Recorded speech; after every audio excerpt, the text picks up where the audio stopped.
Hey, this is Stephen Amell, and you are listening to Tomorrow's Legends, the podcast. Don't fail your city.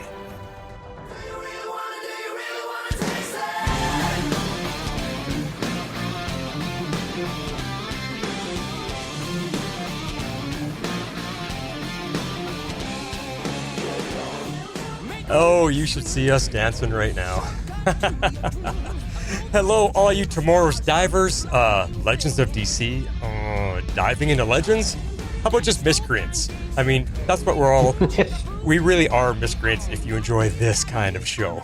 But just to let everybody know, we're about to take on a TV show that isn't in the usual vein of what we cover here on Tomorrow's Legends and dive into DC. But it is a part of the DC universe. It's just a little more crude, a little more rude, and not at all giving a damn about it. So this is your only warning going forward about the content within and what we're going to be talking about. It's things that are not for young listeners. So this is your mature warning before you dive in. So now you know, and now the show will go on. I am The Flash, and I got a special guest with me here tonight. Hello, hello. This is John, a.k.a. the Silver Vox, coming in from Dive Into DC podcast. Yeah. How's it going, bud? Going good, man. It's a collaboration event. I love it. Yeah. I love it. We should do these more often. So I'm really glad that you put the impetus out there to say, hey, let's cover this Peacemaker thing. Let's cover this Peacemaker very good. thing. Yeah. Well, in case you guys are wondering, you are listening to like we said, a collaborative show. It's Tomorrow's Legends and Dive Into DC. Two of the shows on the network. Silver Vox here and Green Butterfly usually cover all their DC content over there on their show, and we're currently just wrapping up Justice League here on Tomorrow's Legends. So check out both shows, as well as The Mandalore, who covers the Star Wars on Disney Plus, and we do have 2 episodes coming on that one very soon. Silver Vox, I was listening to your recent show, and you are correct. We are going to cover Visions Season 3 shortly, and we are also going to be doing a bonus show. The question, I don't know if you guys saw, but Kylo Ren himself released on his social media that he got turned down. He pitched a movie idea to Lucasfilm, to Disney, to Star Wars, about bringing Kylo Ren back. And they actually, most of the people approved it. Kathleen Kennedy approved it. The Johns approved it. Everybody was on board, but the big higher up, the man in charge, Bob Iger, said, no, Kylo Ren is dead. He is now allowed to go public with that. But that got us thinking, what would you do? How can you bring Kylo Ren back? And what would happen if he did come back? So that is going to be the question we're going to dive into.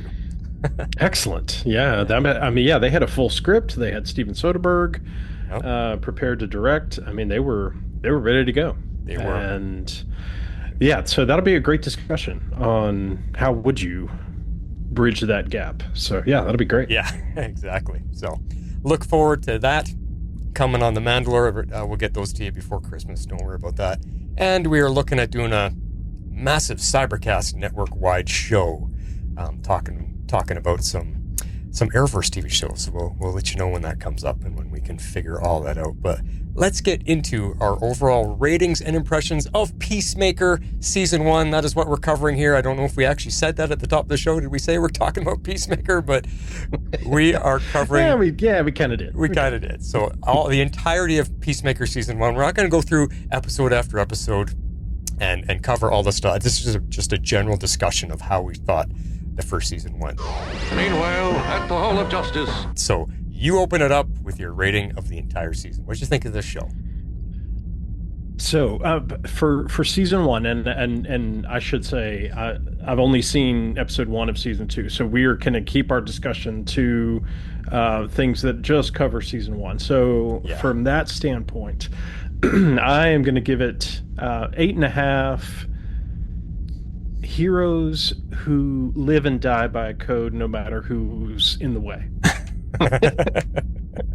That describes it pretty well, yeah.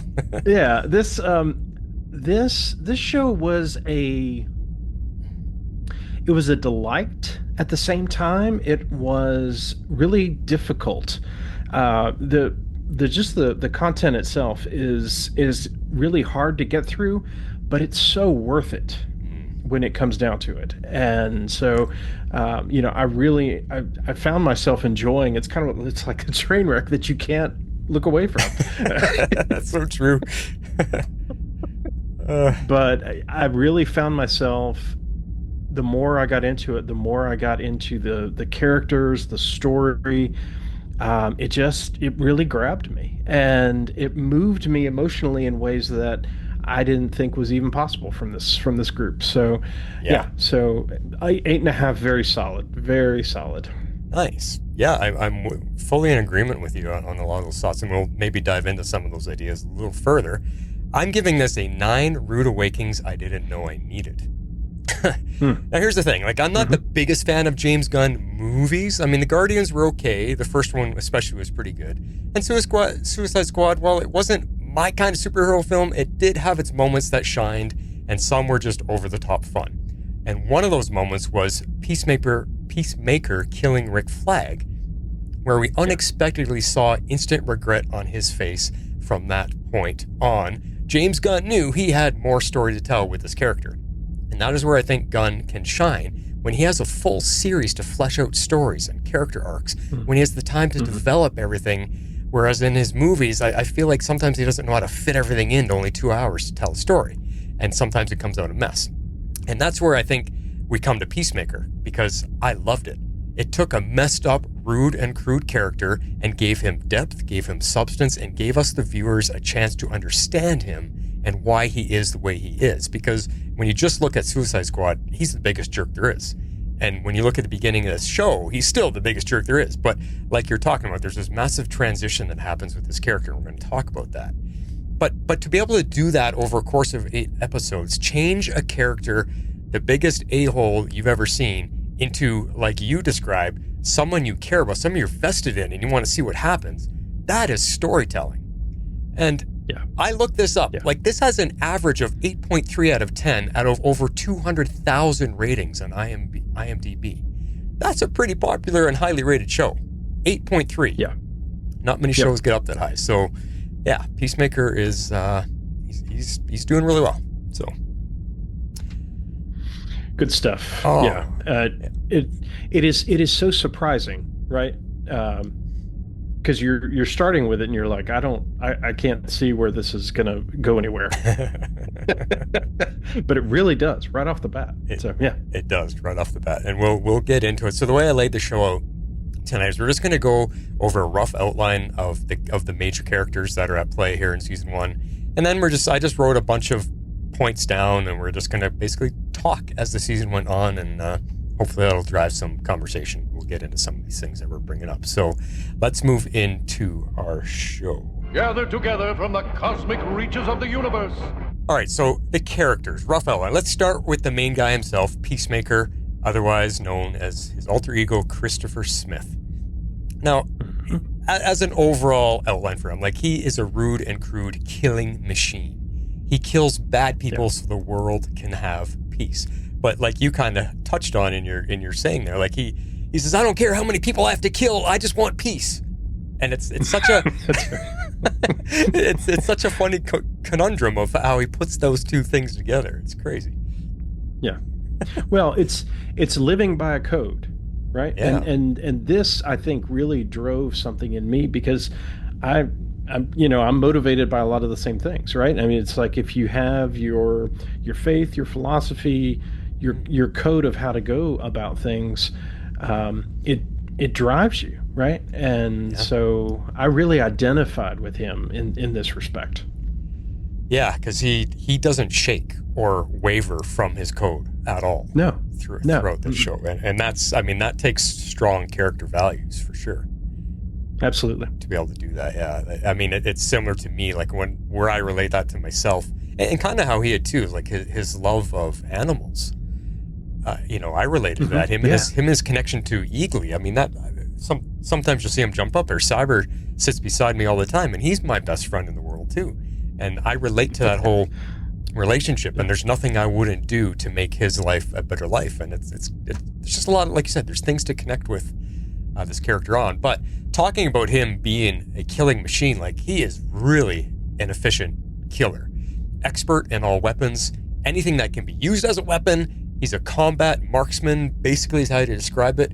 He doesn't really have any actual superpowers, but he does kind of have extra human strength, like extraordinary human strength and durability, because of the amount of abuse that he gets put through and he gets up and walks away from it. That guy can take a lot.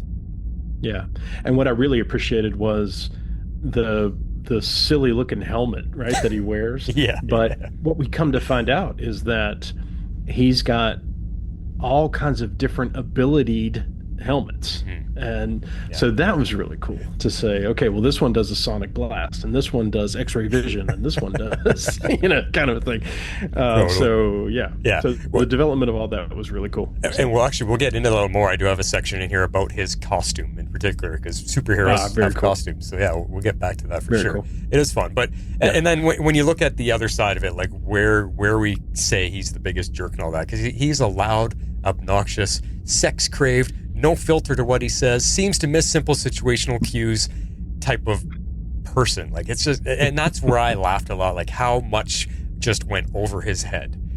Simple, everyday body language cues or whatever communication cues. He missed it. Yeah. Every family has one of these. Yeah. I mean, oh, jeez. But what I also appreciated about him is he's very simple-minded. Like, he sees the world in black and white. It's good or bad. You do something or you don't do something. Nothing with him is complicated, and he doesn't understand why everybody else wants to overcomplicate things. Right. Yep. Yeah, like he's just like, just do it. Let's just get this done, or that's why I believe in this, so I'm doing it. Like I really appreciate that about him, because in my own life, I live by the saying, "Keep it simple, stupid." That's I don't like complication. In fact, I try to employ that at work. I lead a team of people at work, and I'm like, quit complicating things, guys. We don't need to write the same information down in 5 different areas. Let's condense everything to one. Keep it simple, kind of thing. Yep. So I like that. Yep. But in the center of all of this stuff that we're talking about, Chris, here, he has a big heart, and he deeply feels his emotions. Absolutely. And they're completely out in the open. Like, he doesn't hide anything. Yeah. And he expects everybody else to kind of be on board with him. Yeah. It doesn't occur to him that people could have maybe different reactions, right? Yeah, very true. But he's not bombastic about it. He just, why wouldn't you see it this way? Surely there's only one way to go approach these things. So, yeah. Again, keeping things simple, but it's that's part of it. We see that pretty early on, that he does feel these things pretty strongly, and it starts to make you realize right away, like, oh, there is more to this guy.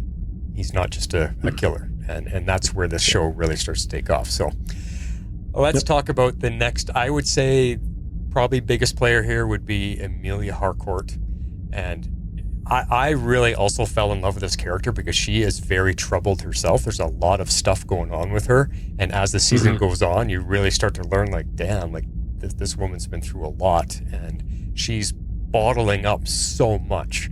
And when it comes out, boy, holy cow, she is a tough as nails, take no prisoner, don't take crap from anybody, and she can lay a beat down just as good as Peacemaker. Absolutely. Yeah. Absolutely. But I just found myself really engaged. I mean, she's also a very beautiful actor, so it was very easy on the eyes to watch her for this entire show. I've never really known her. Is it Jennifer? What's her name?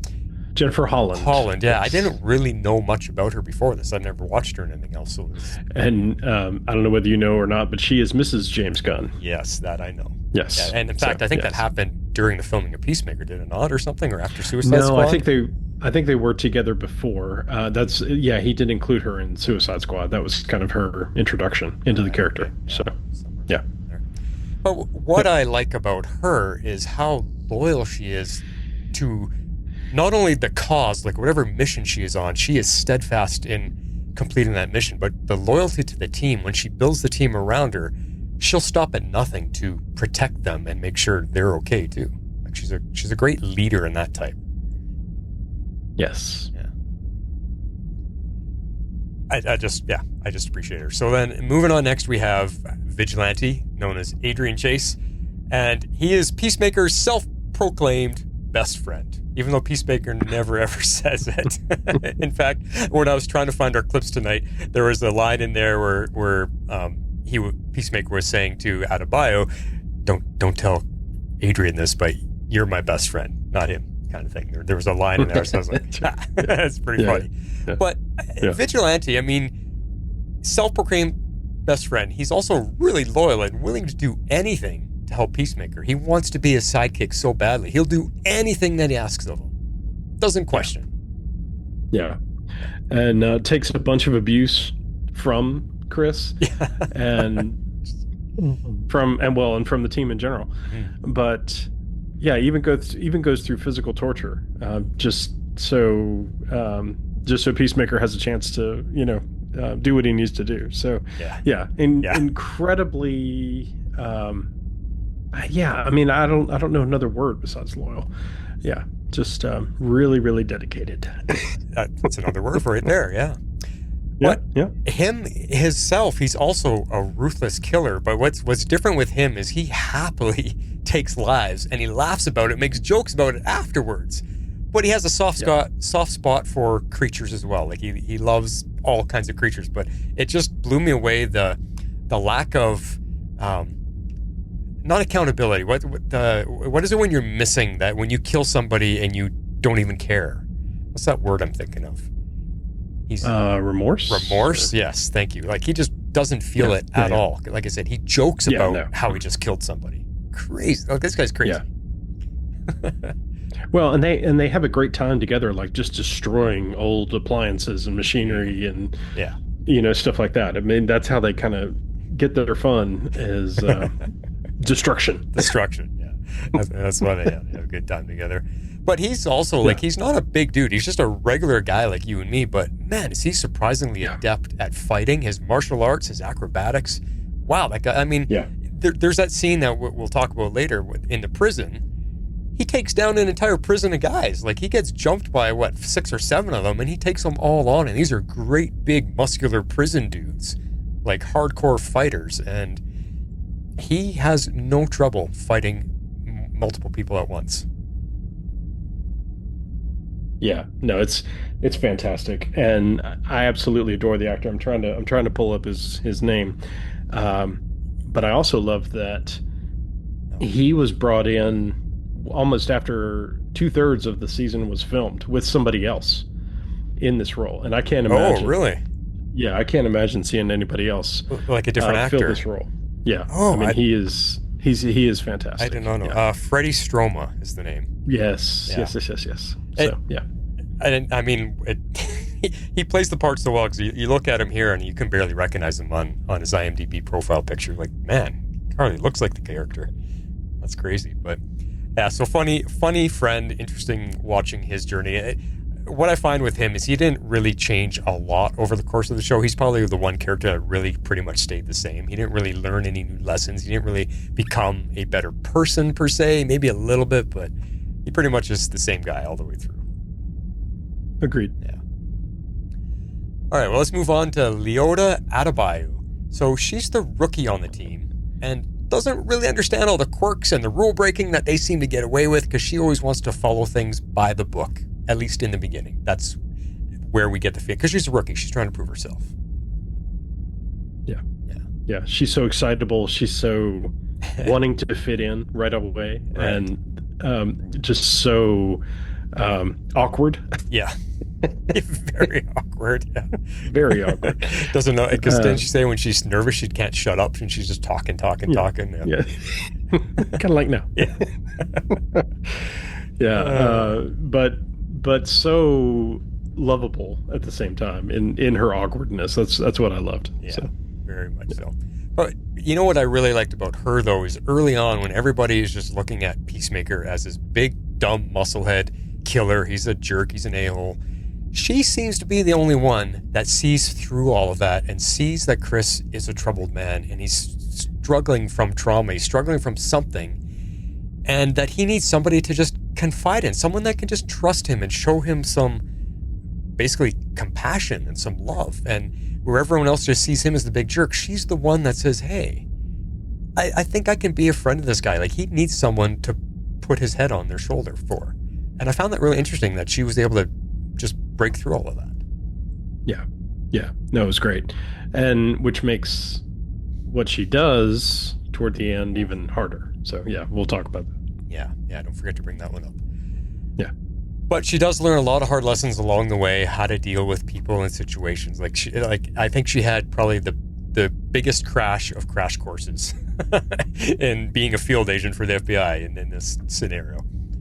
Argus. Oh, yeah, Argus. Yeah, sorry. There's FBI agents there, but yeah, Argus. Yeah. So, is this where we talk about her background, or is that? Yeah, you can. Later? Let's bring it up. Sure, why not? Okay, yes. So we find out pretty early that she is the daughter of. Oh shoot! I just blanked on her name. Amanda Waller. Yeah, who runs Argus, right? And so she is put on this team by Waller specifically so that she can keep reporting back and keeping an eye on things, but she never tells anybody until much later on in the proceeding and everything. Yeah.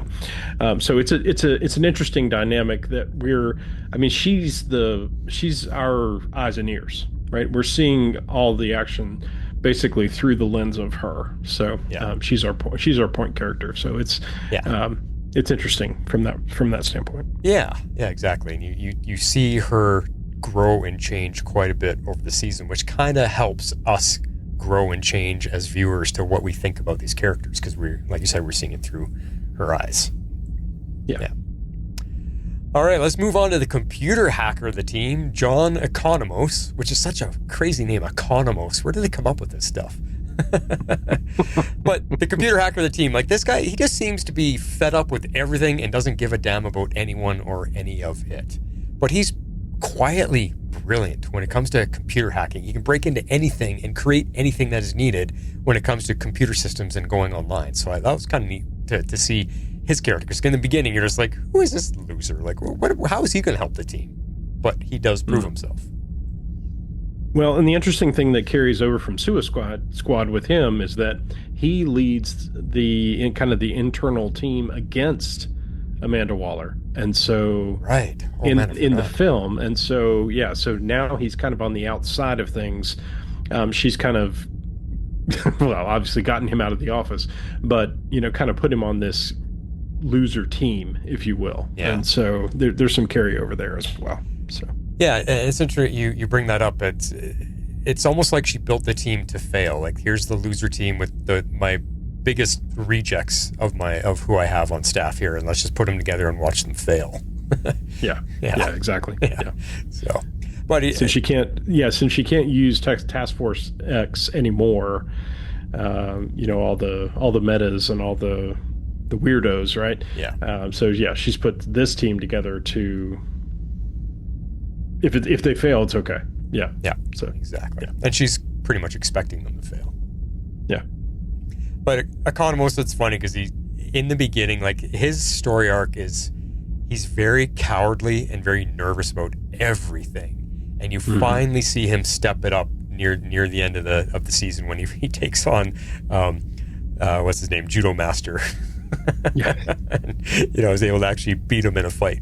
So that was pretty funny, but interesting to see his journey through the show.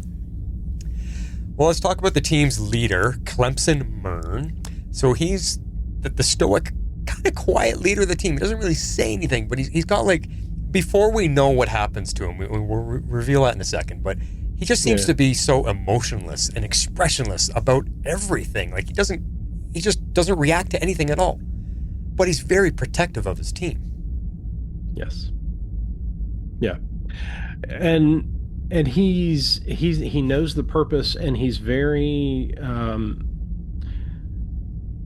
he's not transparent about what they're doing and about what the objectives are. He's a very, I'll hand it to you when you need to know, kind of a thing. Yeah. And so that leads to a lot of frustration among the team of, I don't even get what we're doing. So yeah, that's very true. Because he doesn't give them a lot of details. He just says, go do this. The team's questioning why. I need details, especially Peacemaker. He's always questioning, like, I need to know why. Because there's actually a scene, he has a big argument with the guy, like, why am I going to kill this family? They've done nothing wrong. There's kids. I don't kill kids. And Murn's just like, just go kill them. That's it. Yeah. That's your mission. Yeah. Your job. I'm giving you an order. Go kill them. And Peacemaker's questioning, and then there's a big fight later. He's like, you made me kill a kid. And Peacemaker's really struggling with that, even though once he eventually finds out what these people are, he still has a struggle with it. I don't kill kids. That's part of his thing. Yeah. Yeah.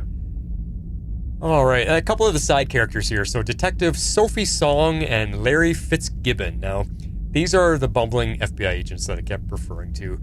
But Sophie seems to be the better trained and better equipped to handle situations. She's the one that seems smarter, where Larry's kind of the makes you wonder, how the heck did he even graduate FBI school type of agent.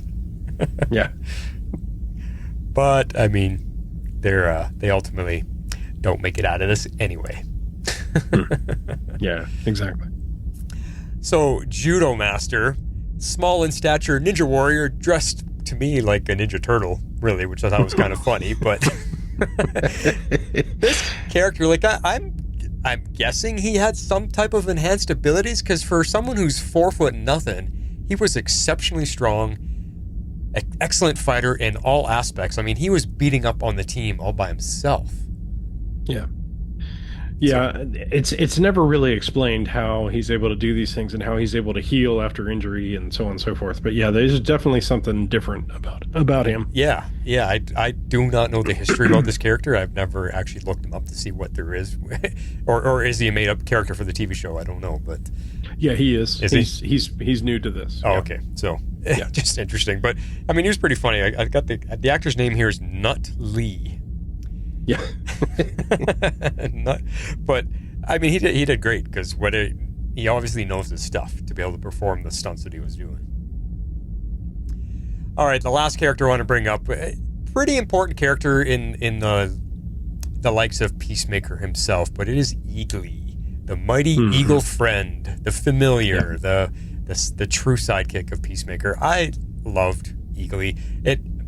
Eagly does bird things. He acts very much like a bird, but his loyalty, he's strong and a fearless companion, and when he's called upon, he is there in an instant to help Peacemaker out, and we see him even make decisions on his own to help out before he's even asked. Like, this is a smart bird. But I just thought it was really, really cool what they did with him to be a sidekick. Yeah. Well, and this is complete James Gunn, right? Yeah. I mean, you've got, the raccoon, you've got, Crypto. So, I mean, James knows that he's going to gain a wider audience with some kind of animal fixture, right? So, yeah. So this is, and the not just the loyalty, but the unconditional love that you would expect from a dog, or something like that this bird is able to deliver to Chris, I think really changes how we view him. So yeah, I think the character was used to a great measure. Well, there's that great scene that if I had time, I was actually going to pull it up as one of our favorite scenes. There's that scene, because throughout the entire show as it's going on, you're kind of questioning how smart is Eagly? How much of a humanized character are they trying to make him? And Chris is arguing, he's my bird, he's my best friend, he gives me hugs, I love him, whatever. And we don't really we see little pieces of it, like how happy the bird is to see him, like you said, like any dog would be when their master comes home. But there's that scene when Eagly gets hurt, and they have him at the vet's office, and he's out, like he's unconscious, and Chris gets down on his knees, and he's crying, and he's praying to God, please just save my best friend, I'll do anything you want. And Adebayo was watching through the window, because she never bought into it. She never believed anything. She was, it's just a dumb eagle. And she witnesses the bird wake up, and Chris is crying, and he's praying to God. He doesn't even notice that the bird wakes up. But the bird wakes up, and he's so excited. He's like, oh my God. And the Eagly just wraps his wings around him and gives him this big hug. And it's a real tearful moment. It actually brings a tear to your eye, because Chris is crying, and she starts crying because she's witnessing this. And the bird, he's kind of crying. He's got his head on his shoulder. I'm like, it's such a wonderful moment for them too. Yeah. Fantastic stuff. Yeah. I absolutely loved it. And where I was really impressed, though, is the CGI for this thing. That was not a real bird, but oh my God, did they make him look real? It was so hard to tell that he wasn't real. Yes. It blows me away how far CGI has come, and how John Cena has to act to pretend there's a bird there. I don't know if they had a big stuffed animal that they just motion captured on top of. Like, I'm not sure what they did, but man, you could not tell. You really couldn't tell. There maybe a couple little moments you could see, oh yeah, that's CGI, but most of the time, I'd say you wouldn't know. Absolutely. Yeah. No. Impressive. Good stuff. Impressive.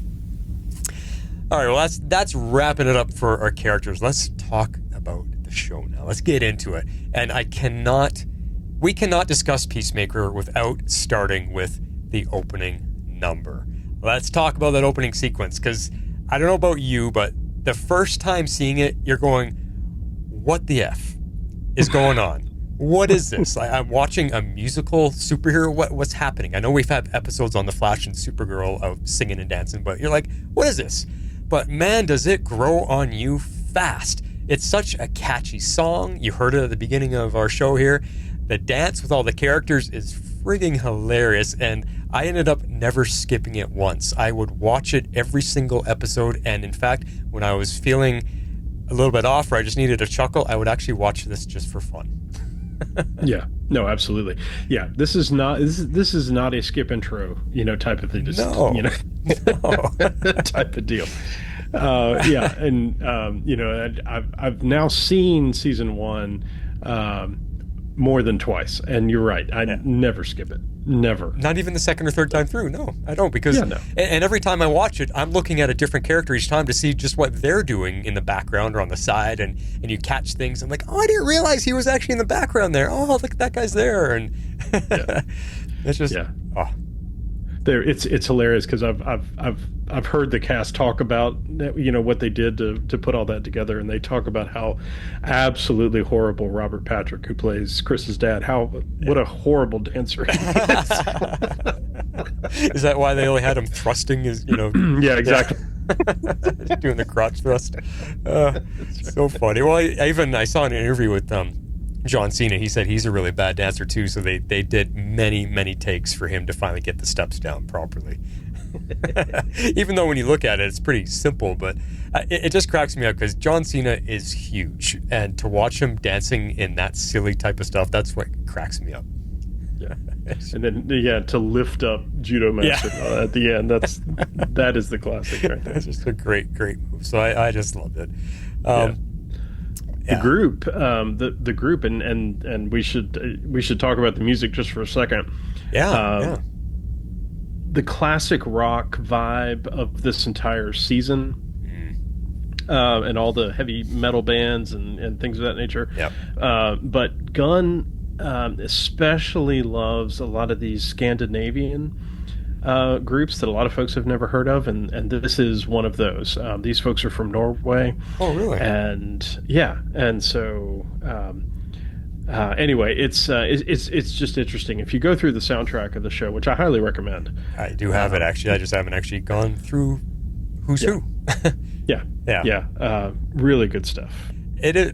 You're right there. Like through the entire 8 episodes, there's this great 80s rock and roll just continually, whether it's highlighting an action sequence or they slow it down for when it's highlighting an emotional scene or whatever. The music is fantastic. It really added to everything that was going on. Yep. Yeah, totally. Well, going from the opening number, I just wanted to start with the very first scene that we get in episode 1. We get Chris in the hospital recovering from the battle in Suicide Squad.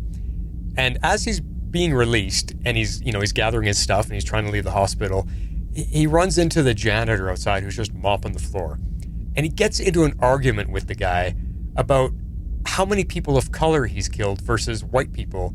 And they're sitting there having this big argument, and that right off the bat, within 5 minutes, you're like, oh, now you know this show is going to be breaking boundaries, and they don't care about the wokeness or the cancel culture or anything that's rampant today. This show is like, screw all that. We're hitting it hard right now. And I was like, whoa, that's what this show is going to be like. Yep.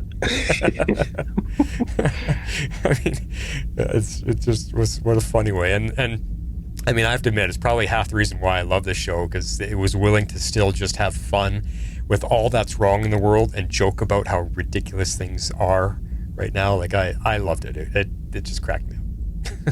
It really does. It gives the forum to say, it's still okay to make fun of this stuff. As long as we're all enjoying it together and knowing that, these aren't, real people being really hurt and, that kind of a thing. But it does give an outlet, for those feelings that, a lot of us have. Yeah. So absolutely. Yeah. Without getting into all the politicalness of it. It's just, and they did it in a great way. It's just, it's okay to laugh. Like you said, it's okay to laugh at this stuff. And, we're laughing at ourselves. We're making fun of everybody. We're not centering anybody out. It's just, let's just have fun with it. So, yeah. Well, this is the point where I've got the Peacemaker's costume. So let's talk about his costume, because I was watching it very closely, and I wanted to do a little bit of research on it. So just describing it, like his shirt is like this red armored shirt, like it's made out of that superhero material. I don't even know what that is, but all superhero suits seem to be made out of that same rubbery textured type of outfit. But you can see there's padded armor and stuff within it. He's got his tan pants, he's got his dual pistols, and like you said, those ridiculous helmets. So like you already mentioned, each helmet can do something different. One has targeting sights, one has anti-gravity ability, one makes you a battering ram, some has sonic explosions, you name it. There is so much going on. But what I found funny, like with the technology that we end up seeing that he has access to, why does each helmet only have one ability? Because that, like, you'd be carrying a garbage bag or a truckload of helmets around and having to swap them out all the time. He's probably not meant to be without them, but you're right.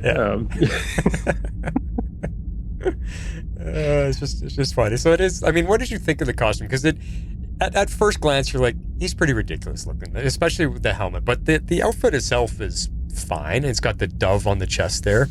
The symbol on his chest is the bird of peace. Makes sense. It's loud and obnoxious, just like he is. Yeah, that's true. I mean, it really embodies, and the huge. I mean, when we talk about this dove on the chest plate and all that, I mean, it is huge. Yeah. Right. So you don't ever get a sense of peace from this guy, and I think that's the interesting kind of juxtaposition, is that there's nothing in this guy's appearance or the way he goes about things that you would say, oh yeah, this guy fights for peace. Right? Yeah, exactly. Especially when you look at him, you see the size of the guns he's carrying, and you're like, oh. Yep. But it's so funny that, and just with because the helmet is what gives him some abilities. That's why I was talking about how he doesn't really have any superpowers. The helmet is what gives him some abilities, but it's not a lot. He's just really a good fighter. And then you also throw in his car. Like in season 1, they had his car, which I had to look up what it was. It's a 1980s Mercury Comet, the one that he had painted like the U.S. flag.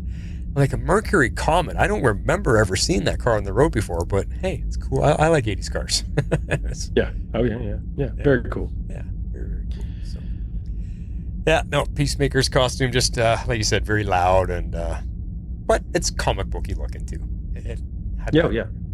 For sure. Well, you mentioned this guy already. Let's dive into Peacemaker's dad, Augie Smith, played by Robert Patrick, who really is making a big name for himself as villainous characters. I mean, it started way back in Terminator 2 when he first burst onto the scene, playing the Liquid T-2000 or T-1000 against Arnold Schwarzenegger. Skinny little guy who could run like the wind back then. But he's played bad guys so many times, and I find it funny he's playing the villainous, racist father on this show, and then at the same time he's also a really nasty guy on the current season of Tulsa King with Sylvester Stallone. Oh, very cool. Yeah, I haven't been able to see that, so that's cool. Are you into Tulsa King at all? No. So, I mean, I'm familiar with it, but I haven't seen any of it. Yeah, so good. So good. It's Stallone's perfect role. He spent 80 years to get to this role. That's awesome. So, talking about Augie Smith here, he actually is the crime boss known as the White Dragon, and he has this superpowered suit that's like full of tech. It's got like jet boots and vaporizer gauntlets, and all this stuff to help him do his nasty work. So again, when you look at this costume, you're like, yeah, it kind of looks a little silly, but the white dragon, but it ends up being cool. It's a very Iron Man type of suit, really. Well, and it's emblematic of the Ku Klux Klan. Yes. I mean, it's straight out of there. Exactly. Yeah. And touching on that, like, he is one sadistic son of a bitch. I mean, wow, he is. I haven't seen such an extreme racist in a long time.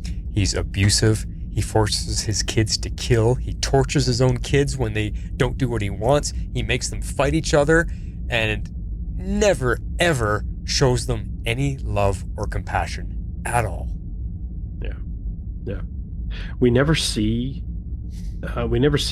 Chris's mom, and I can't even imagine what that relationship ever looked like to produce these children. So, yeah.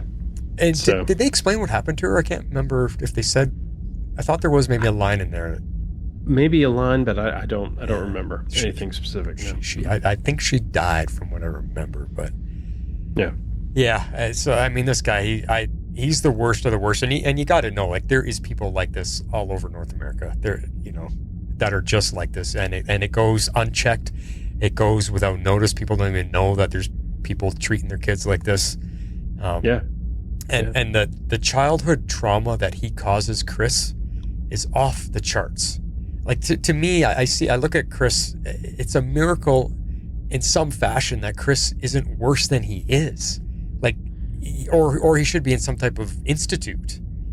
Like, how do you get raised by a father like that and have any morals at all, or any, ideas of peace or wanting to help people? It's just amazing to me that he even turned out the way he did, even though in the beginning he's not the greatest guy, but wow.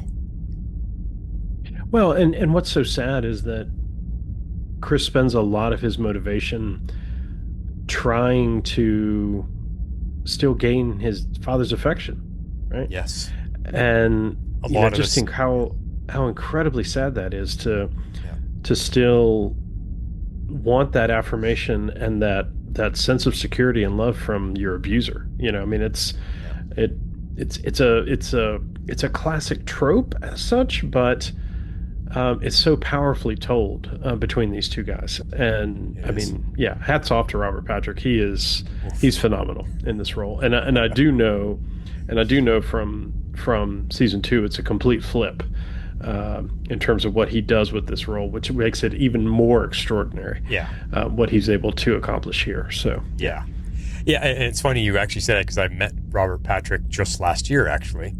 Oh wow. He was up here in Calgary, and me and Lisa met him, and he we spent about 25 minutes with him, just talking, and he was telling us all about acting, and because we were just asking him different, because I mentioned this and playing the bad guys and all that stuff, and we just went off, and he didn't care. Like, he didn't ask us for anything. He didn't want us to buy an autograph. He didn't want anything. He just spent time with us, just talking about acting in the industry and what goes on behind the scenes, and just, and if we were ever interested in getting into it, these are the things to look for. And he's a really cool dude in real life, and it's interesting. Nice. He looks exactly how he looks in this role. Like, that was him.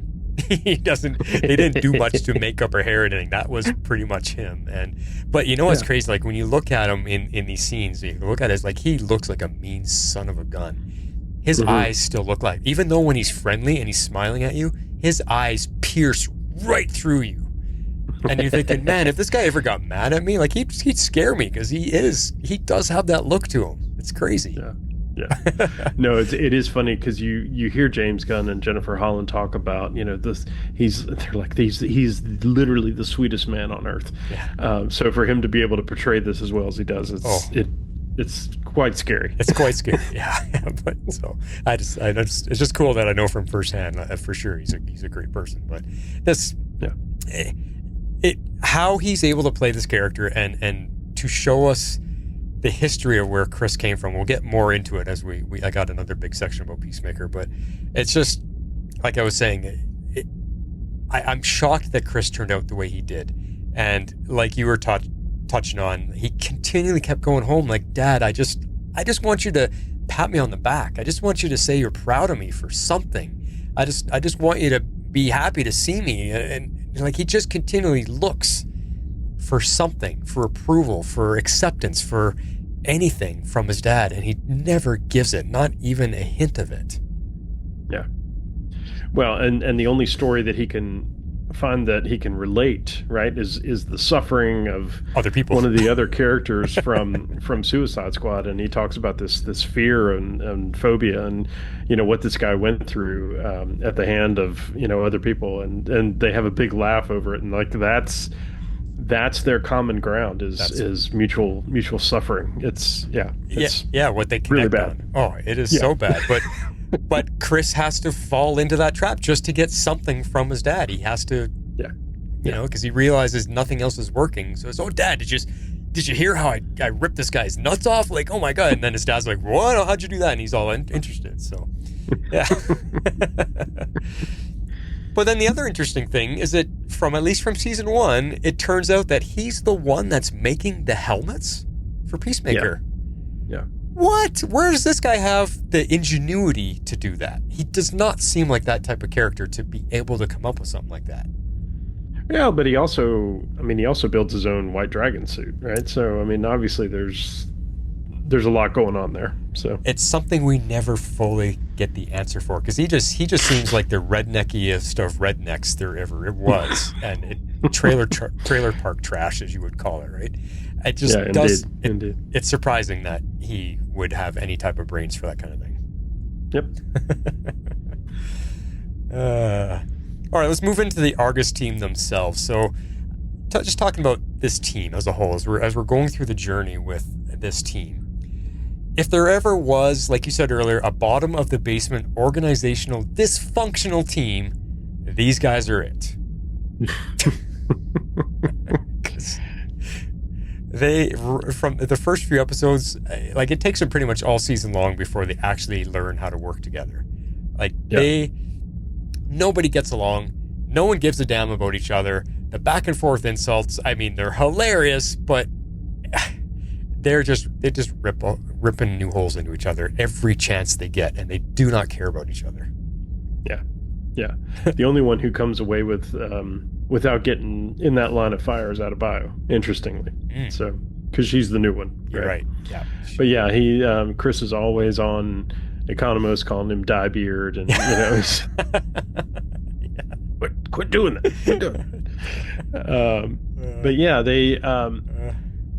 they have no reason to trust each other, and there's only 3 of them who have any kind of prior knowledge of each other, which is Myrn, Economos, and Harcourt. Yeah. And so by bringing in this new person along with Chris, who's a total variable, you can understand that things may not go smoothly, but yeah, this takes it to a whole new level. So. And with the back and forth insults that were just cracking, because some of the lines that they go off when, oh my gosh, but everyone's so literal, and that's what cracks me up, because I'm very literal too. Like, I hate when people misspell words or mispronounce words, or they use the wrong word in a sentence when they're trying to describe something. And I'm like, what?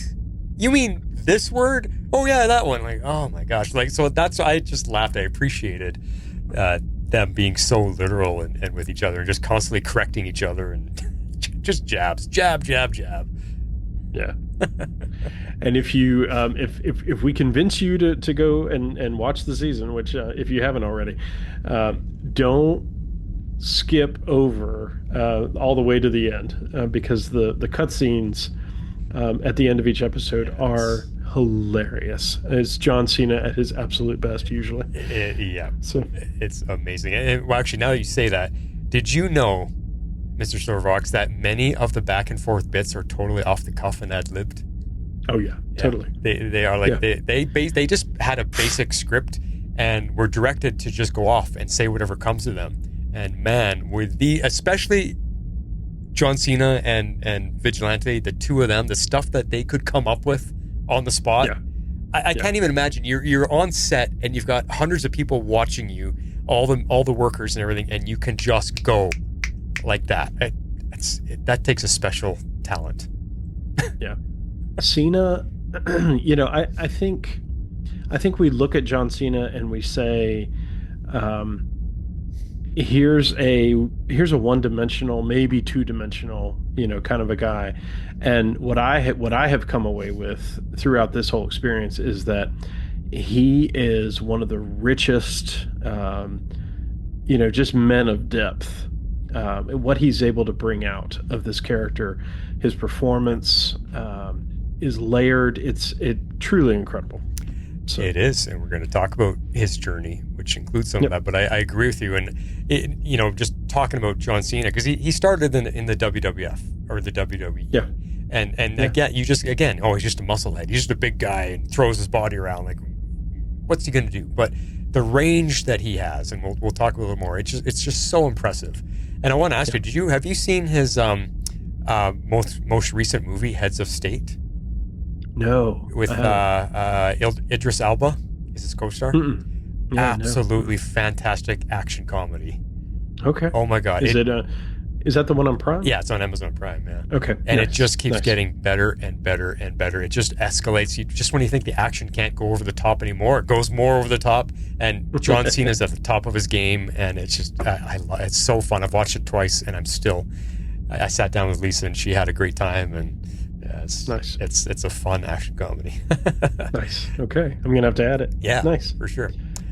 So going back to the Argus team here. So over time, they do eventually start to build trust with each other and develop pretty good teamwork. And that's because of the situations that they keep finding themselves in where they have to have each other's back. There is no other option. They have to get through it together. And eventually it's a lot of it is a lot of one-on-one scenarios where something happens and they got to work through it together, and they finally develop trust. And that's what I thought was also great with the show is over the course of the 8 episodes, you really see that change week after week after week. You see this team developing that bond, and it's pretty cool.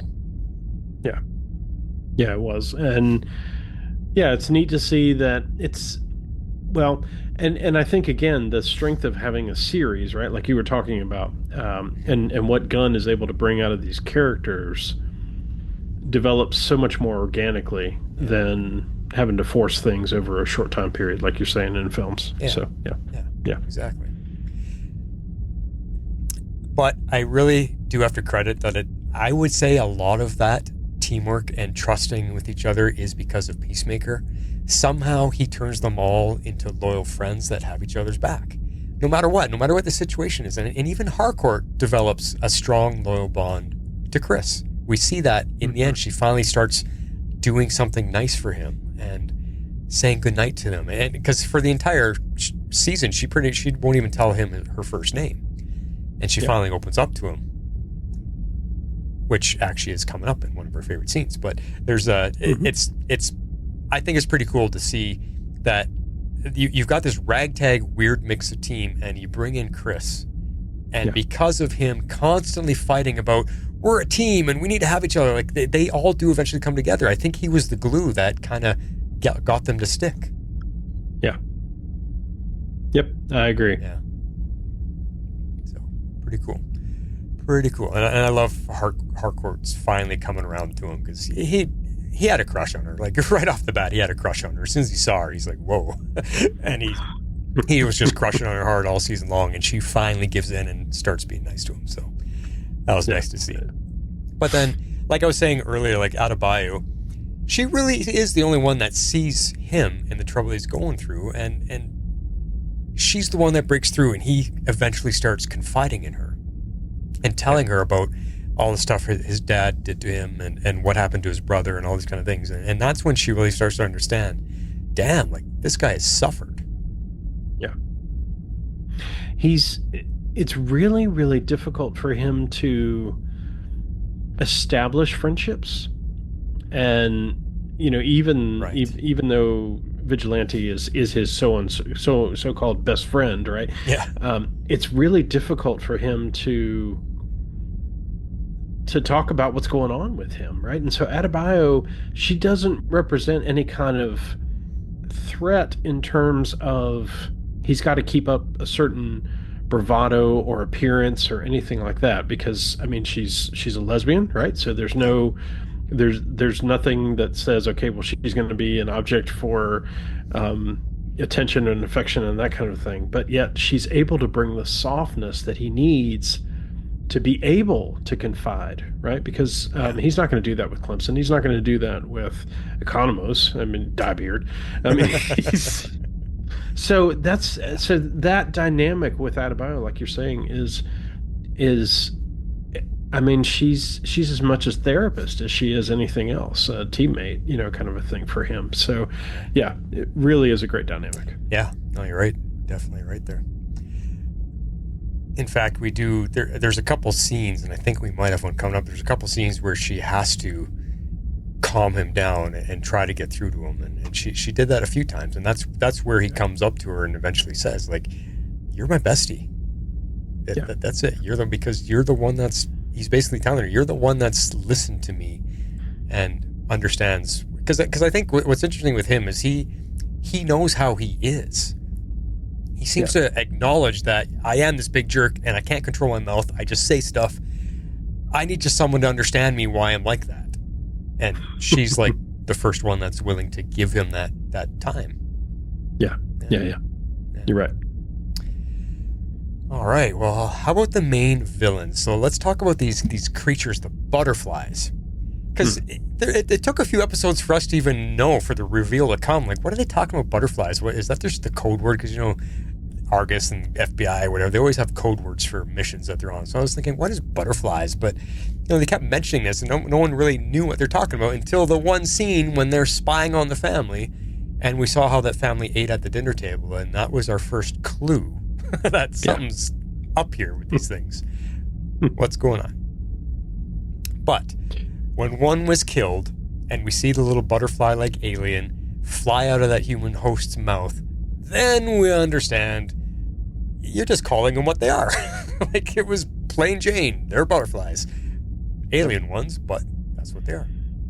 Yep. Did that whole species that would come and take over hosts, and so did that surprise you? Was that reveal something you didn't see coming? Because there was really no clues. I mean, I didn't expect alien invasion, but it worked. It worked on so many different levels. Yeah. Alien invasion, because you're thinking, okay, it's Peacemaker. He's a weapon-toting maniac. What's his villain or rogue gallery going to be? Because we don't know. We don't know what his rogue gallery is, and this is what we get first is alien butterflies. So. But let me ask you this: what was their whole mission? Because I was going through the season 1 again, and I was rewatching clips and stuff here, and I'm thinking, what did they really explain what their whole mission was? Was it just to make a home out of our planet and just survive? Were they really that evil, other than taking on human hosts? I mean, they didn't seem to do much harm other than that. Once they were here, they just wanted to survive as a species. Do you remember anything really being given? Well, I think it was the manner in which they were trying to achieve what they were trying to do, right? Because it wasn't just, we can show you a better way. It's, we're going to destroy you and then make this autonomous zombie whole society, and then everything will be much better in terms of the climate, the sustainability, the whole thing, right? So I think from that standpoint, it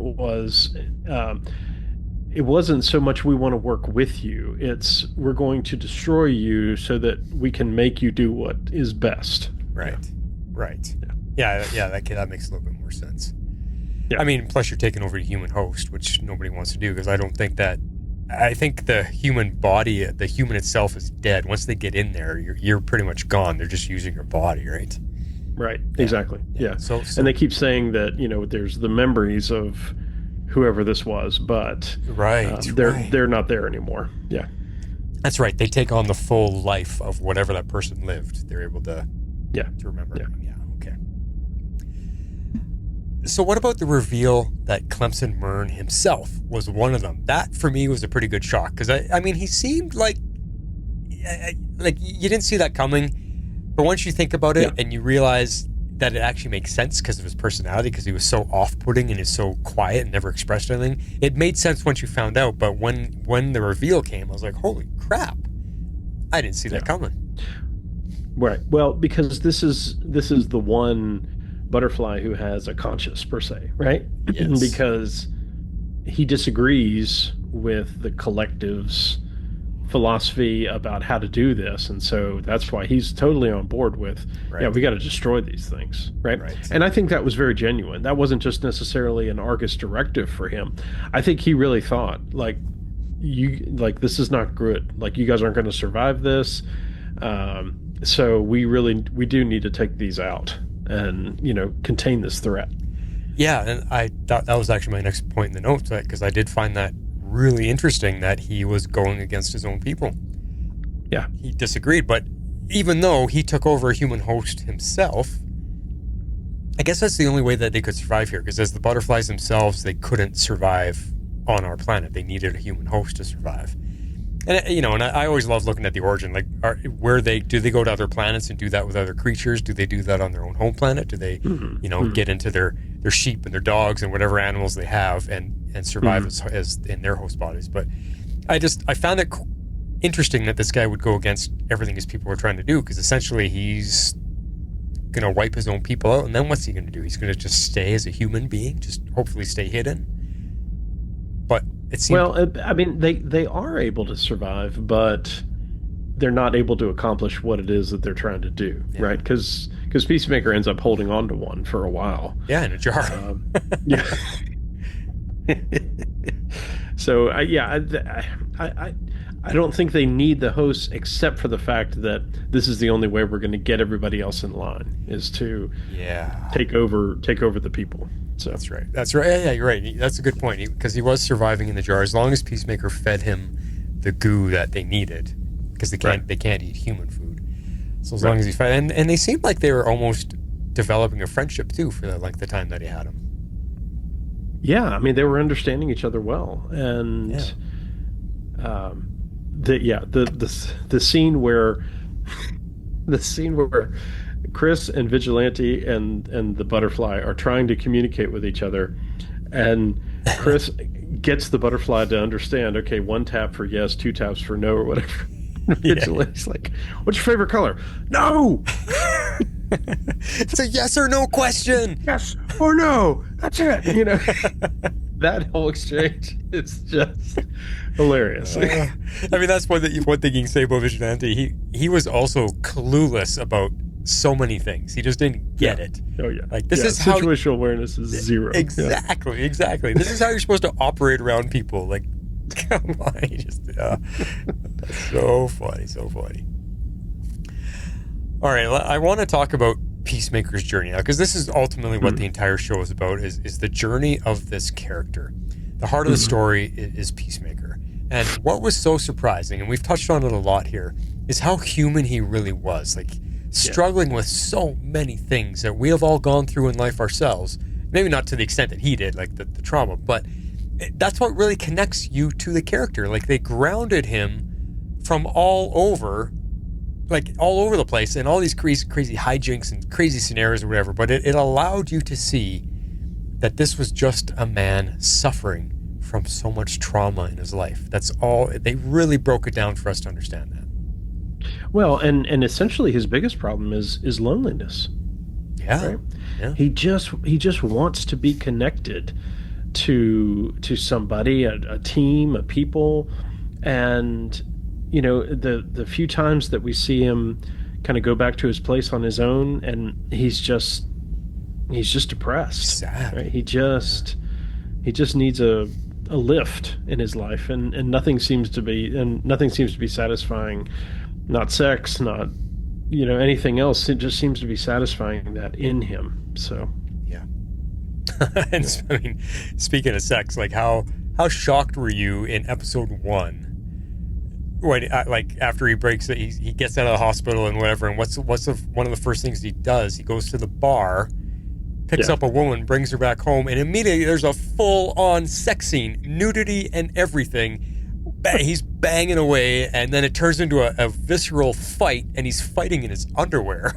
And he's getting his ass kicked. But right off the bat, I'm like, oh my God, like, he's banging this girl against the counter, and we're seeing everything. This is a superhero show. What is going on? So the first The first time I'm watching this episode, the episode 1, like you're talking about, I'm on the exercise bike in our playroom, and I've got my headphones in, right? So there's no sound, from the TV, but the TV's on, right? Obviously. And so we come up on that scene, and I'm like, remote.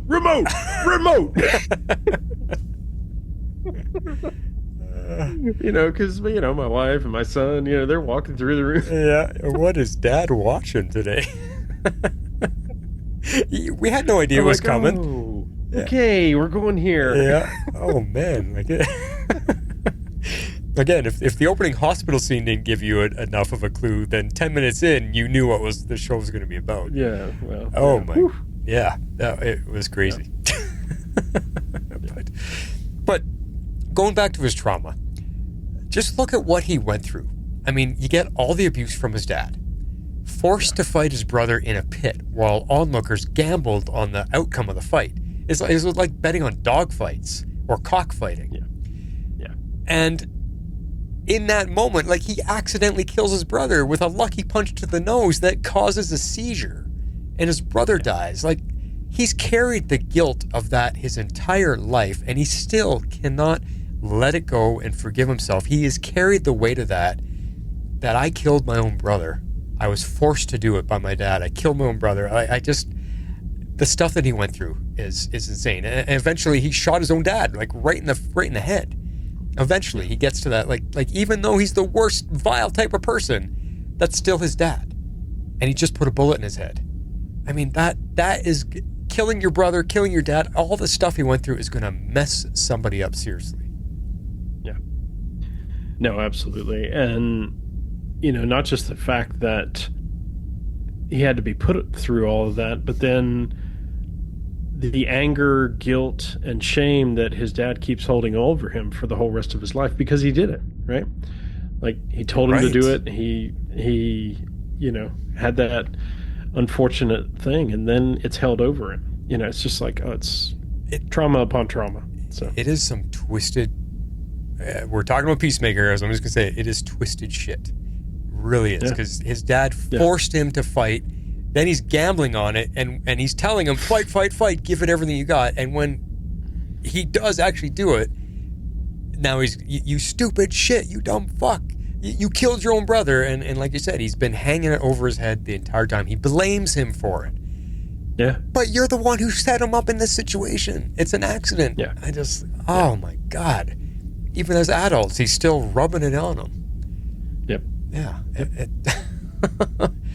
And then, I mean, to add to all of that, we already talked about it a bit. He never really had a place of warmth, a place of love, somewhere to feel safe. Nobody taught him about emotions or filters, how to speak to people, in situations, how to be in the world. Because his own little tiny world that he was basically handcuffed to was so messed up. And again, I say it's amazing he turned out at all with some kind of moral compass. Even though his moral compass is maybe pointing in the wrong direction, he still has some morals. And it really just shows us why he is the way he is. Everything that we're talking about here gives us so much depth to a character you never would have imagined had any depth at all. And that's what was really taking me back by that. I just sat back in my chair going, I cannot believe, like you said, John Cena's performance, everything. Wow, what they've given us with this dumbass character that I never expected. Yeah. Yeah. It really does blow you away. Yeah. I imagine everything that he went through, imagine that happening to a regular Joe like you and me. How would we turn out from that? Yeah, I mean, safe to say we wouldn't survive, So. Yeah. No. Yeah. So this character and this story arc, going back to what you're talking about, this is where I want to talk about John Cena a little bit. I don't think this character arc and everything, I don't think it would have worked if not for the performance of John Cena. He doesn't get enough credit at all for his portrayal of not only this character, but of many that he's taken on. Like I'm telling you, go see Heads of State. He has such a good range of expression. He can be very dramatic, very funny, and very broken, all in the same scene. Yeah. It's his performance that drives the story of Peacemaker and how he really just wants to be a hero that everybody loves and looks up to. Yeah. Yeah, he's really longing and searching for that respect and for being able to be seen as having this great purpose, but it never translates right. No. Longing is a good word, and he's always searching for it. And like you said, it's truly a sad and tragic tale, and that's what James Gunn saw in that one scene in Suicide Squad. I remember watching an interview with them in that moment when Rick Flag falls on top of him and he stabs him through the chest and ultimately kills the guy, and you could just see the instant remorse on Peacemaker's face. I remember watching an interview. That was just the scene, and they were filming it and shooting it and acting it, and James Gunn looked at that and he goes, "Oh my God, there is so much there to the Peacemaker character. I need to continue his story." Just from that moment, that's where he's like, I got to pursue this. Yeah. So I give him credit for that. Like, no matter what I say about James Gunn, I give him credit for having an eye for that type of thing. And for, like we're saying with John Cena, to be able to bring that out. And because you wouldn't, when you watch Suicide Squad, you wouldn't think any of those characters would be able to carry a TV show on their own. Right. It's a pretty messed up bunch. And I don't know. Yeah, it's just surprising. Yep. And also, I just found it so damn funny how clueless Peacemaker was in so many normal life situations, and yet in the oddest way, his heart was always in the right place. He turned out to be a pretty decent, very deeply caring hero. He cared about people. He cared about his cause. He cared about everything. Even though he screwed up so many things, his heart was always in the right place. Yeah. Yeah, it is. It's it's interesting to watch, and we don't really get the background in Suicide Squad, kind of how he ends up under the auspices of Argus and Amanda Waller and the whole thing. We don't really understand how he becomes part of the team to begin with. So I would love some of that exploration now that we've seen this depth of the character. Yeah. But yeah, it's like he never got the chance to be normal as such, right? Yeah. So the takes that he has on ordinary situations are just they're always just weird. So that's the easiest way to put it. Yeah. It's funny, but in a way, you look at how he's reacted to it, and you're laughing at it, but then you're like, well, you look where he's come from. He wouldn't see it any other way. Yeah. Exactly. Well, I got some random points here. I'm just going to fire through a few of them here. Is there anything else you want to get into a little bit more deeply? There's any more things that are coming to your mind you want to let's talk about that, because that was a big thing in this show. Well, I think you mentioned the journey that Harcourt goes on. Yeah, right? yeah. And I think it was interesting that she came into the situation with a lot of knowledge. I think she knew from the get-go that Myrn was a butterfly. I think she understood what the mission was. Yeah. And you held on to that secret, for until it was, time to let it out through everybody. The hardness of heart is how I describe, where she was and how her interactions with Chris, and especially Adebayo too, really kind of brought out more of a softer side in her. And yet at the same time, I really appreciated how she treated Adebayo as, when, Adebayo actually, won't kill someone to begin with. And so she's like, this is the job. This, you've got to get on board and figure out what you're going to be about. And if you're going to do this job, then this is what's required. And so, like in this guy's case, right? So you're going to let him suffer, thinking about what the end's going to be like instead of just taking care of it, right? So really, really interesting to watch her go through the season and become vulnerable in ways that she never was in the beginning. Yeah, no, I like how you put that, and you watch her soften up a little bit too, because for the first half of the show, she doesn't really give a damn about anyone. It's just the mission, that's all that counts. But by the end of the show, the team is what matters to her. And there's a few moments, there's a moment where they're in the van and they're all rocking out to some music, and she snaps a selfie of all of them, and she looks at that with pride, and she's happy, like, this is my team. Yeah. I found my spot. I found my place. This is my team, and now I'm going to take care of them, and I'm going to make sure we get through whatever it is we're going through together. Yeah. Yeah. Yeah, it is good stuff. It's good stuff. Cool. Got any other points like that? That was a good one. No, I mean, I just think the journey that we see with Vigilante too,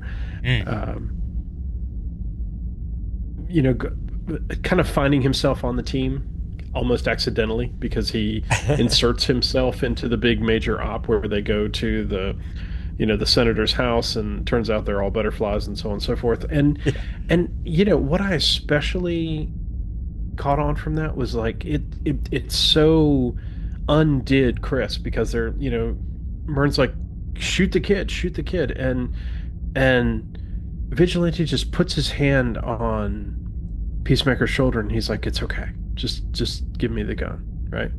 And it's such a compassionate, screwed up kind of turn of events, but at the same time you're like, wow, that's so, I don't know, compassionate of him. I mean, that's towards his best friend. Like, yeah. Like, I know you can't do this. I've got it. Yeah. Right. So, one down, two down. I mean, he just turns it on completely. But, I mean, the lengths of what he will go to, for Peacemaker, for the team, and all that just has no boundary, and you've got to appreciate that. So. Well, I guess it's, in a way, it's similar to Peacemaker too. He also just wants a place to belong. He wants to be part of something. Exactly. Yeah. And I like when you were talking. It reminded me of the scene they were in the car together after they escaped, when he's being tortured and had his toe cut off. Yeah. And they're in the car, and they're just driving along, and Peacemaker's like, damn, that was real messed up. I need to take a breath for a second. And he's like, I want to thank you. You really pushed me there when I was wanting you to stop the torture, and I'm screaming, I've never felt this much pain in my life. You just let me go through that all because you wanted to push me to be the best, strongest version of myself. And John's, Peacemaker's looking at him like, okay, buddy, like, that really wasn't what was happening. But it's just funny how Adrian was seeing it. And he was putting a positive, because he's positive about everything. Like, he's never unhappy. And he found a way to put a silver lining around what they just went through. Yeah. I feel like you're mad about it. I'm not mad about it. I feel like you are. Yeah. I'm never going to walk the same. But good stuff there. What about Adebayo and her relationship? Did you find that like an important part of the story? Did it help with her character? And because she was struggling. Oh, with her wife. With her wife, yeah. Yeah.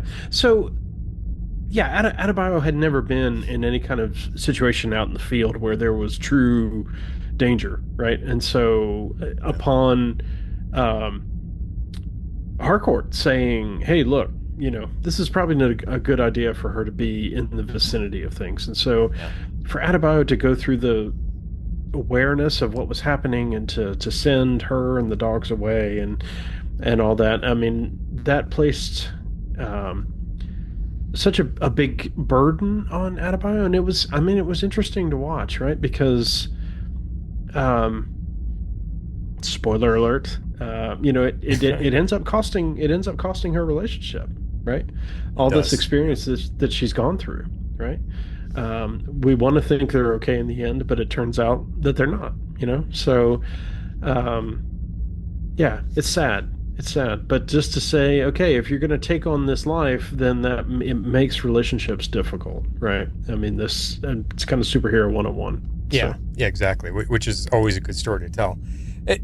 And like you said, like she actually says it herself. Like, her and her wife were going to open a pet store, and something happened and it didn't go through. So she needed a job to get money so they could survive together. And her mom just gave her this job. So like, she's not even a trained agent, really. So clearly, so she's thrown in the field with no experience at all.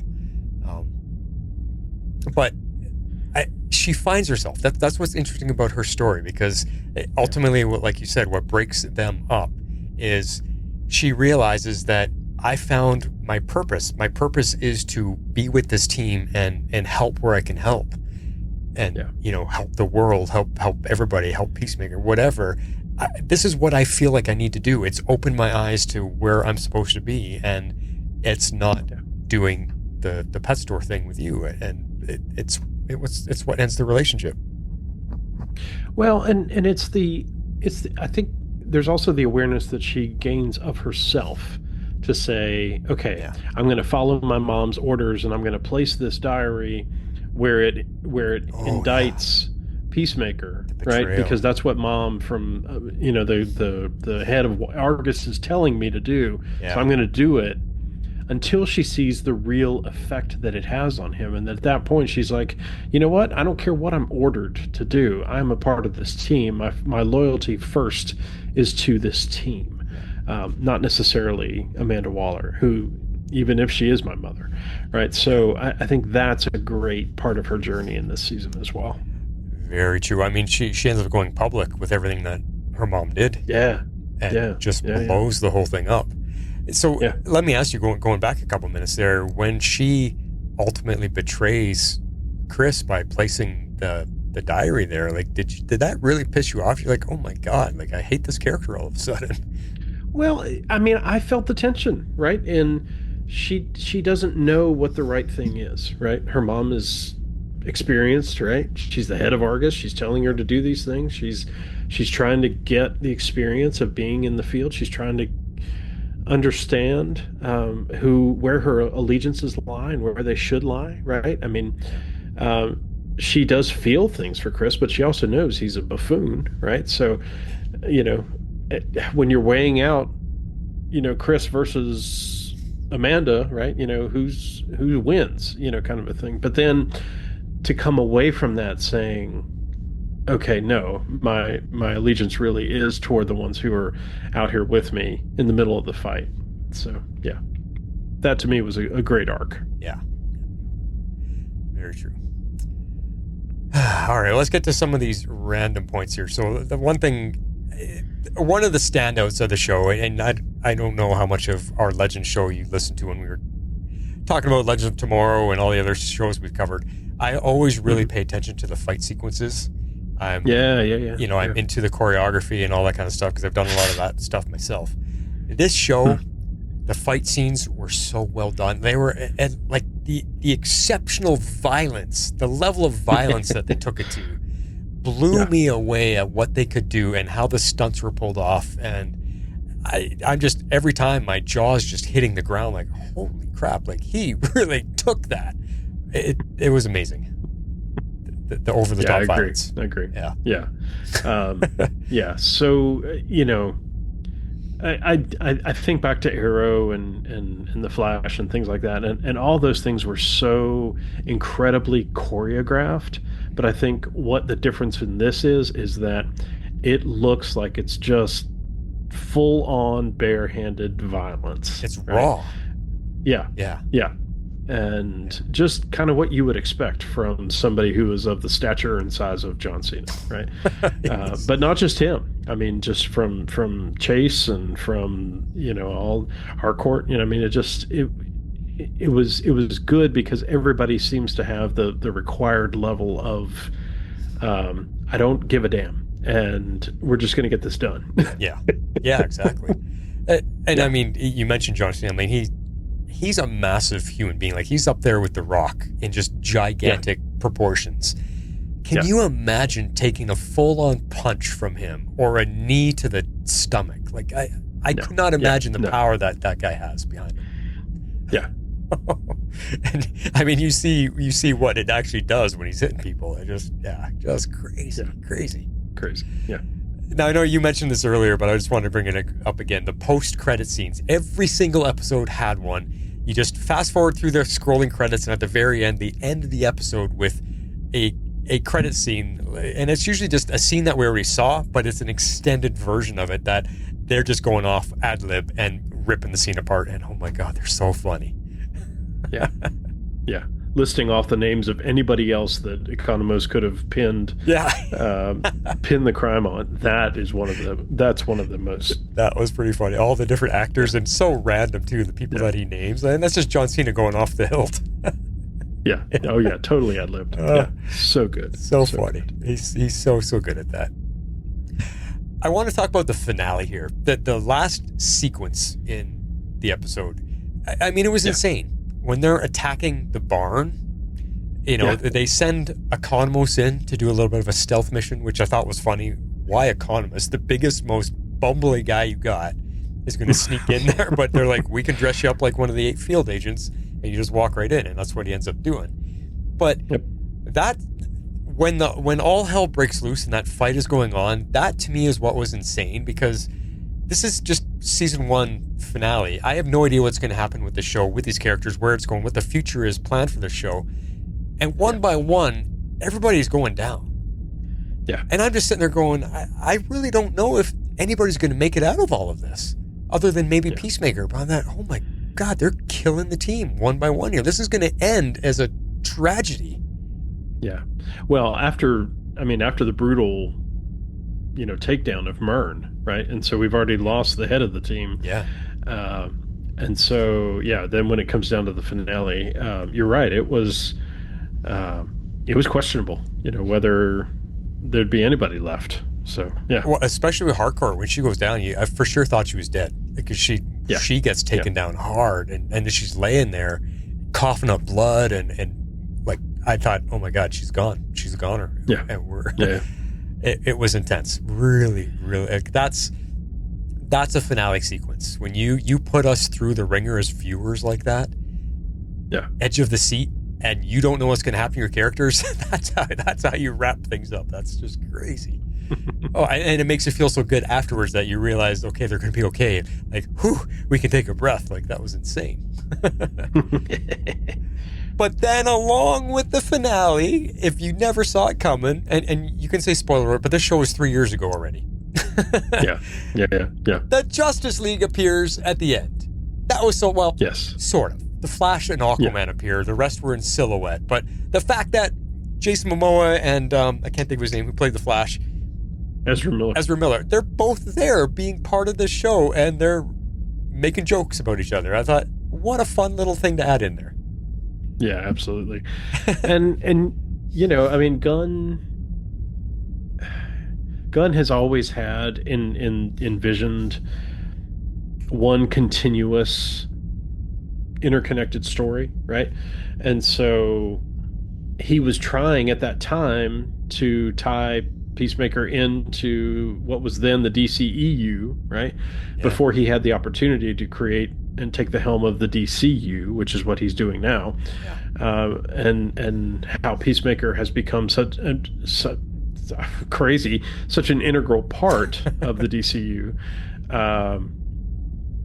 So yeah, but it was great, because especially as they show up and he's like, too late, you dickheads. I know. I was going to read up next. That he was such a dick to them. He's not even happy to see them, because he talks about them throughout the show. Oh yeah, I know Superman. Superman's a dink. You should see him in real life. Or I know, like he talks about. He's trying to make them look bad because he wants people to like him instead, which is funny. Yeah. So when they finally come to help him out, he's just like, you're freaking late. Go to hell, assholes. Kind of like, you're just so just funny, just so funny. But shocking to have them there, and part of that was just crazy. And what's even more interesting is that they have been replaced. They're no longer even in the. So interesting stuff there. Stuff. After Gunn took it over, he was like, we're erasing the characters out of there. I mean, you guys heard me on my feedback to your show. Aquaman is my favorite thing DC's ever done, so that's unfortunate for me. Yeah. But Momoa will be back as Lobo. Yeah, as Lobo, which is I have to admit I'm not excited about, because we just covered not too long, a couple weeks ago, the episode of the Justice League where Lobo was in it to replace Superman. Oh, okay. Because Superman's out of he gets transported to another planet across the galaxy, but in the League's eyes, it looked like he died.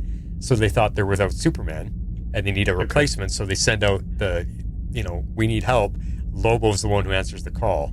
And in that episode, me, Jess, and Jeff, we all hated the character. We're like, this guy is annoying as hell. Really annoying. So I'm not actually looking forward to a live action version of him, but we'll see what they do. There you go. Did you ever see the series Krypton? You know what? I have season 1 on my machine. I have not ever gotten to it. Yeah. Definitely a good watch, and there's a great representation of Lobo in there. So maybe you'll come around to the character a little bit more from that. Okay, yeah, so. Probably. I mean, the cartoon was from 2010 or whatever, or no, 2002. Yeah. It's 20 years old. Yeah. So yeah. Okay, I'll have to check it out. Yeah, Krypton. Yeah. Okay, here's my question for you, because we never got answers for this, or did we? Kind of. The dimensional closet. The quantum unfolding chamber is what it's called. So that was my question. What the hell is that place? Like, they never really explained it, and how Augie built it. Why do they have it? Why is it in his... I don't understand. What is this thing? The quantum unfolding...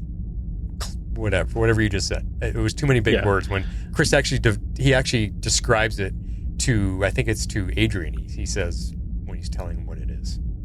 Yeah. So, I mean, so you alluded to it before. There's obviously a whole lot going on with Augie, Chris's dad, that we just have no idea about. And I mean, his technical and scientific prowess must be off the charts, like more than we've seen with,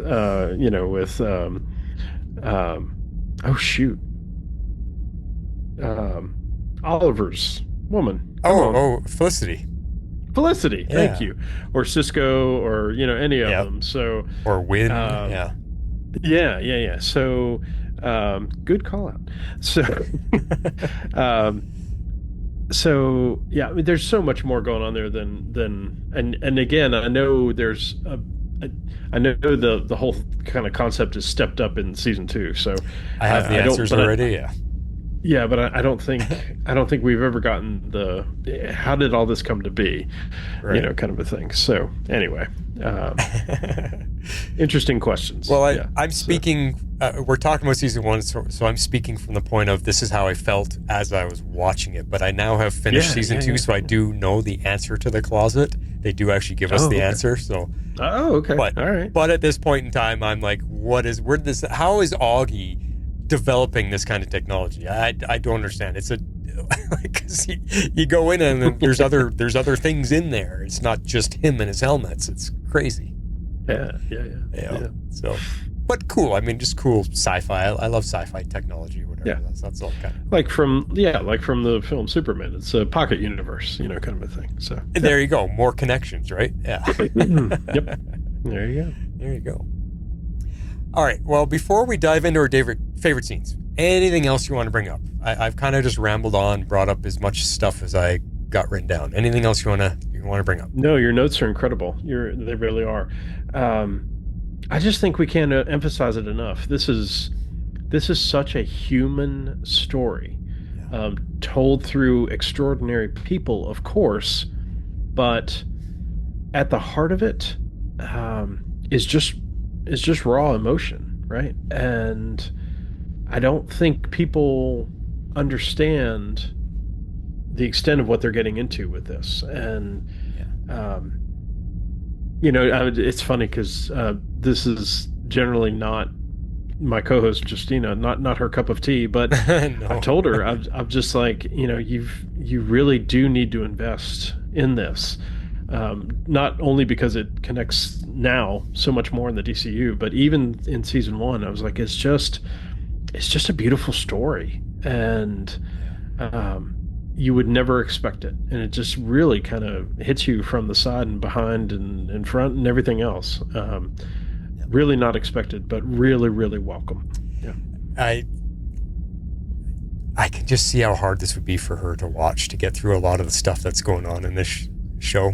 Oh yeah, it would be a struggle for her, but getting past the violence and some of the shocking moments, I think she would see the character at the heart of it, because that's what Justina is so good at. She can see she sees the silver lining in everything, and so they're like, that's her superpower. She somehow can pull out the brightest moments out of the darkest things that we're looking at. So I think it would be really interesting to see what her take would be on this show, for sure. Yeah, I mean, just on your guys' recent show, she's talking about going to see the new Predator movie. I'm like, what? That's not you. What? I was like, oh yeah, I put that together in a second. Not. Yeah, exactly. I just came back from seeing it the other night. We saw it opening night, so. Oh, nice. It's fun. But and well, I think just going on what you were saying for me too. Like, I think you could hear me throughout this podcast. I'm speaking in a very defensive tone because I'm defending the show. Because I like people like us that have watched it, love it. That's why it has an 8.3 average rating out of 200,000 reviews. People that have watched it love it, but the people that don't want to watch it or refuse to watch it because they look at it and go, no, it's just a stupid character. Why do I want to watch it? This is why I'm defensive about it. I'm like, go see the show. You must see it. It's worth the journey. Yep. I think it's safe to say you and I don't see things exactly eye to eye. Not always. In terms of entertainment stuff. But it's interesting that you and I are coming together on this, and absolute lockstep. I mean, which just speaks to me the power of the storytelling that they've put together here. So it's just undeniable. Yeah. So yeah, exactly. Yeah. Yep. I think we agree on a lot of Star Wars stuff. Oh no, absolutely. Some of the superhero stuff we're a little bit opposite on sometimes on superhero stuff. It's all good. Yeah, it's all makes good. for good family entertainment. Exactly, and good discussion. I mean, you can't have a great discussion when everyone's like, "Yep, I agree. Yep, I agree. Yep." It's not as fun. And my main light just went out. I don't look so dark to you right now. You still can see me, okay? Oh yeah. Okay. Yeah. You're good. Good. Must have ran out of batteries, out of juice.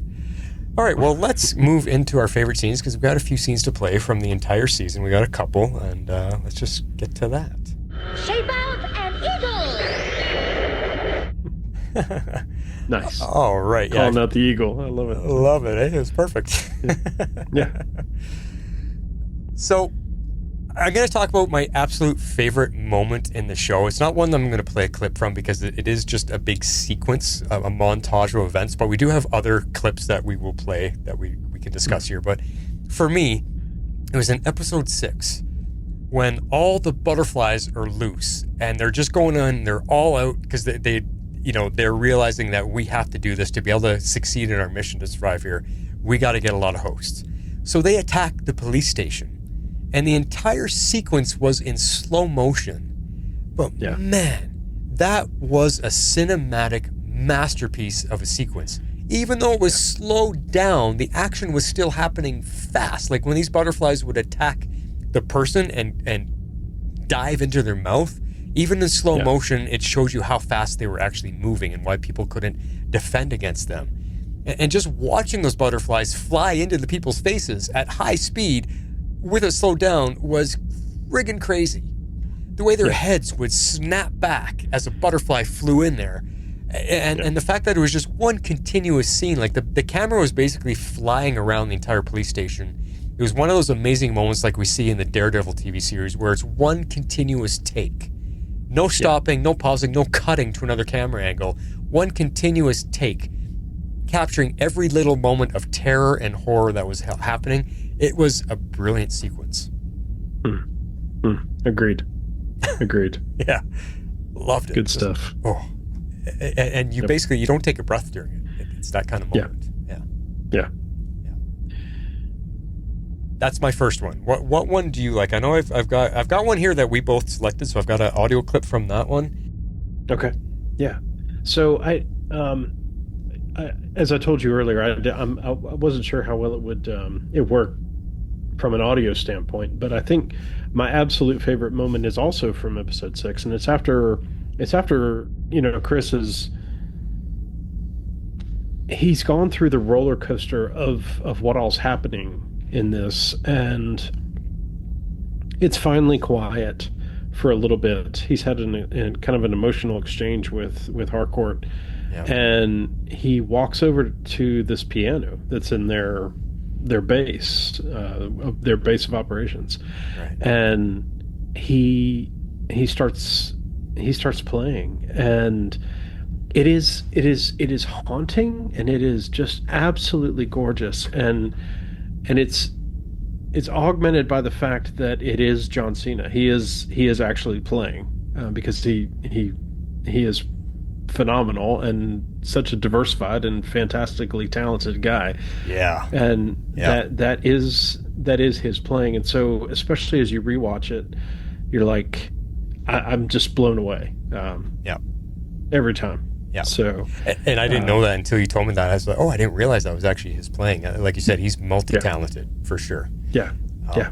But I do have that scene. So because you were talking about the piano scene, I picked the talk with him and Harcourt because I wanted to show her finally softening up to him a little bit. And those scenes, Nice. they're the Nice. same scene. So we're just going to go from their discussion right into the piano playing. So here it is.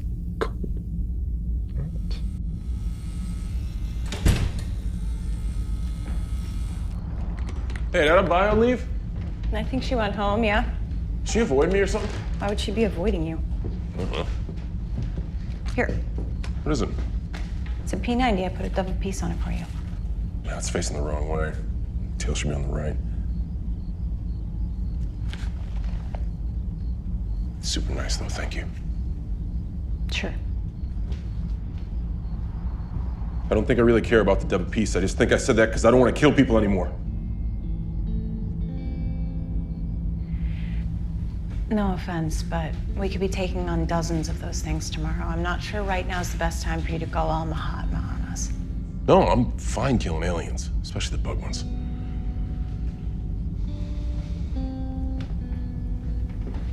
Listen, I know when we first met, I said I thought you were a total piece of shit, but I don't think that anymore. No. 85% a piece of shit, maybe. But the rest of you is...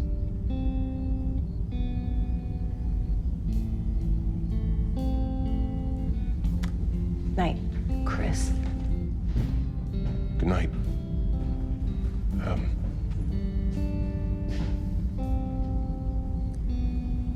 Emilia. Good night, Amelia.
Gorgeous. Don't you hate people that are so multi-talented like that? Come on. Got to be bad at something. Yeah. Well, apparently he's bad at dancing, so. Yeah, there you go. But what I love about that scene, like I said, that's Harcourt softening up to him. Like, that's where she reveals her name to him. And you could tell that moment was them finally finding common ground, finally bonding, and from there the relationship just gets better. And I just really love that moment. And then when he goes off to the piano, while he's playing the piano, he's like expressing so much emotion. Like, he's got tears in his eyes, and it's like he's letting it out through the piano. Yeah. It's just, again, there's so much of this kind of thing where it's unexpected beauty in the midst of all of this messed up stuff, all the chaos. And I mean, you would not expect to find something like this, and so it just blows you away. So I love really how like unexpected beauty amongst the chaos. That's a great quote. It's like finding one blooming flower on the battlefield of war or something, Yeah, you're right. Yeah. Good way to put it. Yeah. Well, the next scene that I have, I wanted to show a little bit of Adebayo and how she talks to Peacemaker, and I was trying to find one of the scenes, the only one I could, because I had 8 episodes to dive through real quick, but I just found the one where he's about to go into prison to see his dad, and she's trying to warn him against that, and they get into a bit of an argument. He's like, "This is my dad. He's still my dad." And she's like, "Yeah, but your dad's not a bad man." So it's just a scene with the two of them and their relationship, how it developed. Nice. Fuck off, Adebayo. We messed up, we know it, but that doesn't mean you should destroy what we're doing because of it. Was it Mern? No. Harcourt? No, man, I shouldn't say. Economos? Motherfucker, how did he do it? He changed your car registration for your father's name and changed out your fingerprints for his. Why don't they just re-fingerprint? Well, they're a government bureaucracy. They can, but double-checking things isn't exactly protocol. I can't just abandon him in there. I have to go talk to him. Do you? Really? Look, we all know what he's done to you. You don't know shit! We do.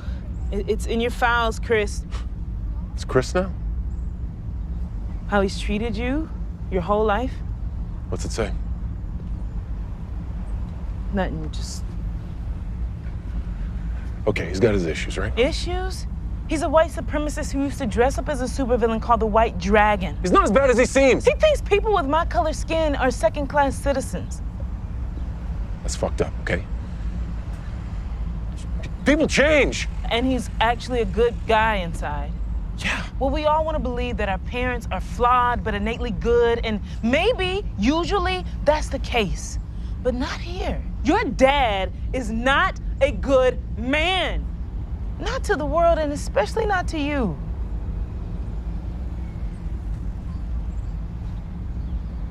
Still family. Chris. I mean, that's right in the middle of everything we were talking about. He's that's the struggle. Like you said, he's the man that has basically ruined his life. He still wants to connect with him. He's still my dad. Yeah. Still family. Yeah. Tough stuff, man. Yeah. Tough stuff. And this comes right after they basically framed his dad. That's how he got caught. They framed him to get him back in prison because the Economos cracked under pressure, and he's they're like, "You got to change the prints. You got to change the license plate," and he just freaked out and went to the first guy he thought of. So it was all like a big screw up in the first place. But yeah. But that kind of leads into the last scene that you have, and I know we warned you guys at the top of the show. There's going to be a lot of swearing, but this next scene that you got here, John, this takes it over the top. It does. But what I absolutely adore about this is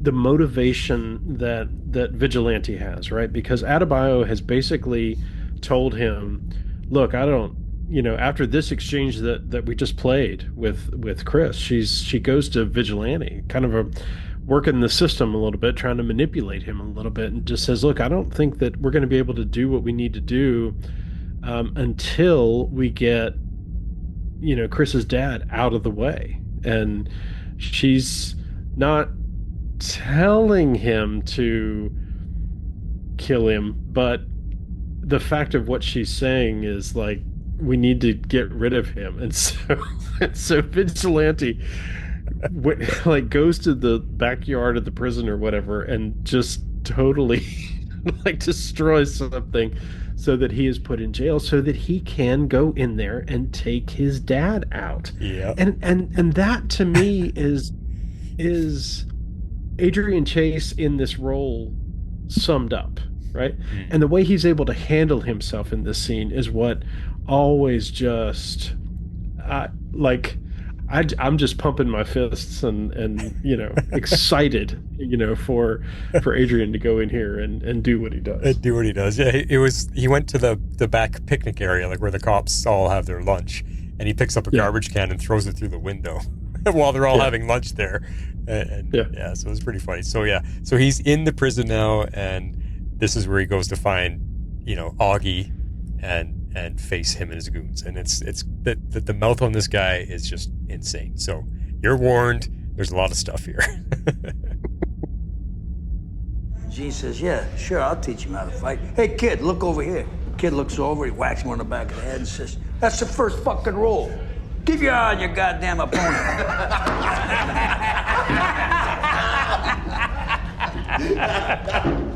Hey, what's up, fellas? Look, you toads seem like the coolest guys in this place, so I was thinking, we should get to know each other. What? Let's pick a topic, and then everyone goes around in a circle and says their feelings on that topic. Let's start with, I don't know. Let's each say something that we're grateful for that black people have contributed to American culture. Is this dude joking right now? No. Hey, look, I'll go first. I'm grateful that black people gave us rock and roll music. Lynyrd Skynyrd, ZZ Top, 38 Special, all those guys owe everything to black American folk and blues musicians. I mean, they wouldn't exist without them. And then white redneck music would just sound like, well, what it sounded like before black people, which was the wet, sloppy sounds of fucking your sister. Okay, so that's my turn. Which one of you dumb sister fucking tiki torch carrying sloth from the Goonies looking pieces of shit wants to go next? Who the fuck are you? You're first? Cool. Okay, wait, no, let me guess. Your favorite contribution to black American culture was all the black guys who fucked your mom in the ass while you watched from the closet jerking off. You never answered. Who are you? I'm just the guy who's gonna fuck you so hard your asshole's gonna be dragging behind you like a tail. Oh, no, you're not gonna goad me into attacking you. We both know there's cameras all over this place, and now these morons look like the aggressors. On the ground! Now! Both of you! Yo, the area started it. This dude did nothing. You're a bad dad. I need to talk to Detective Song now! I need to talk to Detective Song! I got information important for this case! My son's trying to kill me! Get me Detective Song! I skipped the fight part. But that's it, right? That's Vigilante in 4 words, right? You're a bad dad. Yeah. Yeah. He's protecting his friend. He's protecting his best friend. Yeah. So and he doesn't care what happens to him, and he's got the skills and the words to back it all up, and that's I love it. Because I mean, he goes in there in any situation like that, you or me would be pulverized to a pulp, and he goes in there fearless and takes them all on, and beats every one of them. It's crazy, like it's a crazy sequence that happens right there too, but. How he can memorize those lines and say them so cleanly, it just blows me away. The words that he uses, like it's crazy. So that was I mean, there are so many scenes we could have probably spent time, but I didn't have enough time to get through. We could probably have picked at least 2 scenes from every single episode that is just perfectly perfectly describes this show overall and how it is, and there's tons. Like maybe I'll throw in as a bonus scene. We can just pretend. Maybe I'll throw in that scene with the eagle, because I loved listening to Peacemaker pray to God and like, this is my best friend. Just please, I'll do anything, save my friend, because he loves that eagle, and it's a great moment too. Nice. Yeah. Nice. God, please bring back my best pal, Eagly. I never should have left him in my father's garage for 4 years when I went to prison. I should have found somebody better to take care of him. Like an ugly girl who was desperate for love, who would have done anything I wanted when I was locked up. And, you know, I could have just broke up with her the moment I got out. Or I probably wouldn't even have had to have sex with her, right? Yeah, you know, probably just once, you know, to be nice.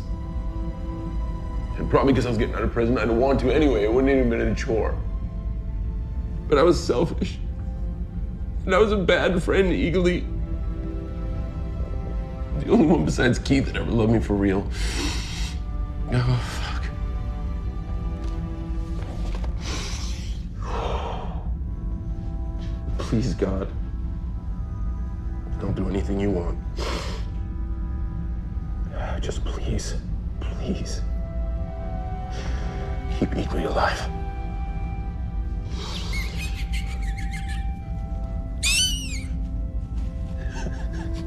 Buddy?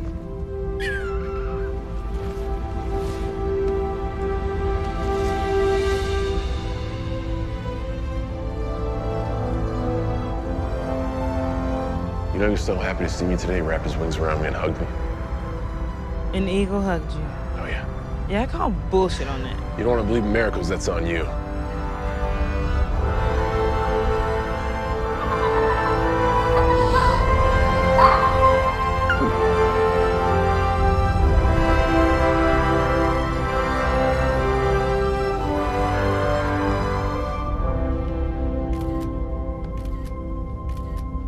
Lee, where are you?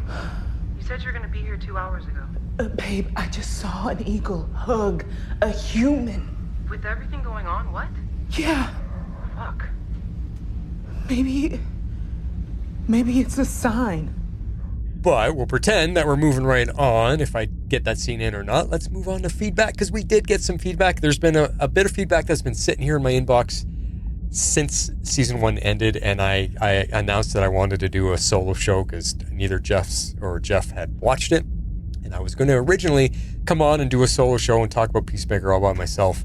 And I just never knew how I was going to do that, and I never ended up getting around to it. So I appreciate you being here, Mr. Silverrocks, because this makes the show so much better to actually have a discussion. Oh, absolutely. Absolutely. Yeah. So we do have some feedback. Let's get into the feedback. Where's my feedback bumper? Let's just do this one.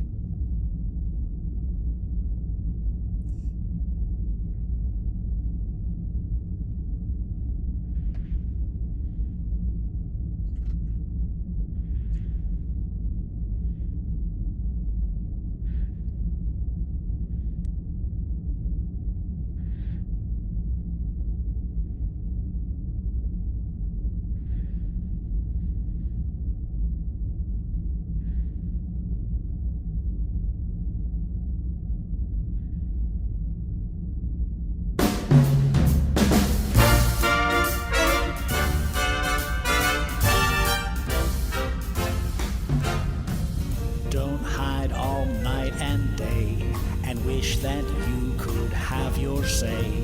The time is now for or Silvervox instead.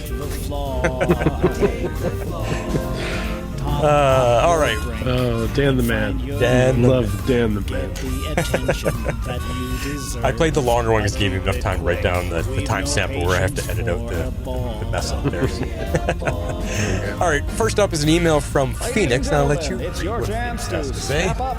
Oh, excellent. What's going on, Phoenix? Phoenix says, aloha. This is Phoenix coming to you with some thoughts on the series Peacemaker on HBO Max. Overall, I found the series very entertaining, but also insanely offensive at the same time. Yeah, idea that this is even made, that it's put on the screen, is mind-boggling. The fact that it has the byline written and directed by James Gunn is a little hard to believe. I'm not sure we possibly come up with all this, and I'm not sure that a good deal of it came from his Cheeto and Mountain Dew munching drugged out writer's room, as well as the testosterone-filled fantasies of John Cena himself. The target audience, of course, seems to be that of the same viewer who worships the ground of Harley Quinn in Suicide Squad.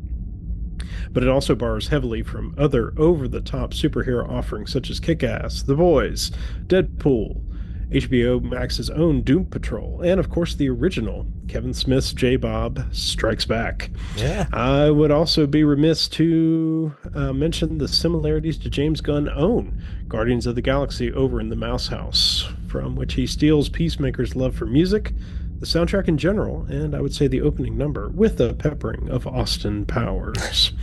Although I'm sure you will go into spoilers, I almost feel like I don't want to.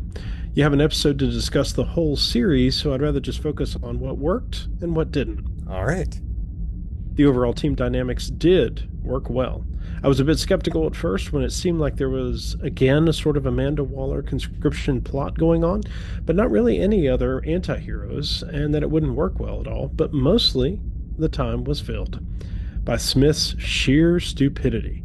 I mean, the lick factor in this plot was insanely high. The fact anything was accomplished was insane. Between that and sidebars to the plot, the ineptitude sometimes even made Peacemaker seem less competent than he was in Suicide Squad, a fact I did find irritating often. Robert Patrick as White Dragon was both a great anti-father figure foil and also a huge subplot distraction. I guess it was cool he made a massive supervillain. It mostly came off as some political agenda. Let's make fun of idiot racists in the show, which is fun, but I feel the main plot was a bit confusing and deep enough. I would have just liked more normal screen time exploring their relationship, I suppose. That's a fair point, Phoenix. Yeah. I loved both Economos and Harcourt's characters, while the fact that Peacemaker never quote-unquote got the girl was a bit of a letdown. There is something to look forward to for Season 2, since I feel he did make massive headroads with proving himself to her. And as far as Economos is concerned, he grew from a background character in Suicide Squad to a reluctant field agent that pushed his chips all in on that Peacemaker show to pull off some amazing feats during the series. Agreed. And of course, our two hearts of the team, Myrn and Adebayo. I love the passion both brought to the show and to their roles, and some much needed grounding to this gonzo plot. The way Adebayo always kept Peacemaker's male privilege in check was also hilarious. Doubly so when he was oblivious to her points half the time. I love the friendship that grew from their interactions. There was one non-Suicide Squad squatter that felt like he should have fit in the next to a human squirrel, and that was Freddie Stroma as Vigilante. Take all of Peacemaker's testosterone-filled cluelessness and amp it up by a factor of 10? That is Vigilante. Was he violent? Yes. Was he stupid? Hell yes. Was he fun to watch? Meh. Let's just say Deadpool, he was not. I suppose he served his function, though, that is to say, to make Christopher Smith look more like a relatable human and less psychotic. Mission mostly accomplished. I guess that's one way you could look at it. He was more over the top, and it allowed us to relate to Peacemaker better. Yeah. No, I think that's a good take. Good take. Spoilerish. The big bad subplot and those wrapped into it was okay, but still a bit fuzzy to follow, even after the episode 8 soliloquy by Goff. I mean, I get it, kind of, but that was a ton of innocent human meat puppets killed with really no recognition of the fact post-fight. Not even by Peacemaker, who occasionally had bouts of killing remorse through the show. I would have liked to see some mention of that in Adebayo's speech. Finally, before I go, I'd like to mention Eagly. Did he pull at your heartstrings? Yes. Was he completely CGI? Also yes. Was he completely unrealistic to the behavior of eagles? Also a yes. But a damn stroke of genius. I would argue that Judo Master Moore stole the cameo spot, though. His fight scenes and one-liners, mostly with no dialogue, were fantastic. Overall, I would put the show on par with Suicide Squad so far as watchability, but still behind Titans, number 1, and Doom Patrol, number 2, so far as HBO Max shows an overall likability. While it had its moments, it was a bit too inconsistent in the plot and way too self-serving in the jokes overall to break it out higher. it viewed as a pet project the whole time in my eyes. In every episode, I found myself surprised elements made the final cut. It was at times like watching South Park, bigger, longer, and uncut. You were just in shock that gag made it to the screen. Really makes you shudder to think what didn't. at least they had fun making the series, and it showed. Aloha all. Phoenix is out. All right. Oh, that's fantastic. Fantastic analysis. Yeah. So, yeah, and I think for me, I would say that I would be right on with Phoenix's take right from the first time that I saw it. I think when I went back and rewatched it, that's when I think a lot of the depth and these hugely surprising, beautiful moments really caught my eye. And I think elevated the series to me to a different level than just the first watch that I had. Yeah. Okay. Interesting. It got to me on the first time through, which is why I wanted to do a podcast on it, because I latched on because when I saw Suicide Squad, I was like, I don't know about this movie, and I wasn't sure about any of the characters. And I always enjoyed John Cena as an entertainer. So when I saw that he was getting a TV show out of this, and I saw the interview that James Gunn pulled it from that one little moment, I thought, okay, well, that is interesting to me. You're going to give an entire series a chance based on one pivotal moment in the movie. Okay, I'm intrigued. And that's why I wanted to check it out. And I was just immediately engaged right away. Because, part of it because the don't give a damn type of humor really just hits me in a funny way. I love not giving a damn anymore. But John Cena just really, right from episode 1, I was like, there's something here. I got to see what he does with this. So, yeah. But I mean, I can fully endorse what Phoenix is saying, that it's at times it's almost too much over the top. Yeah.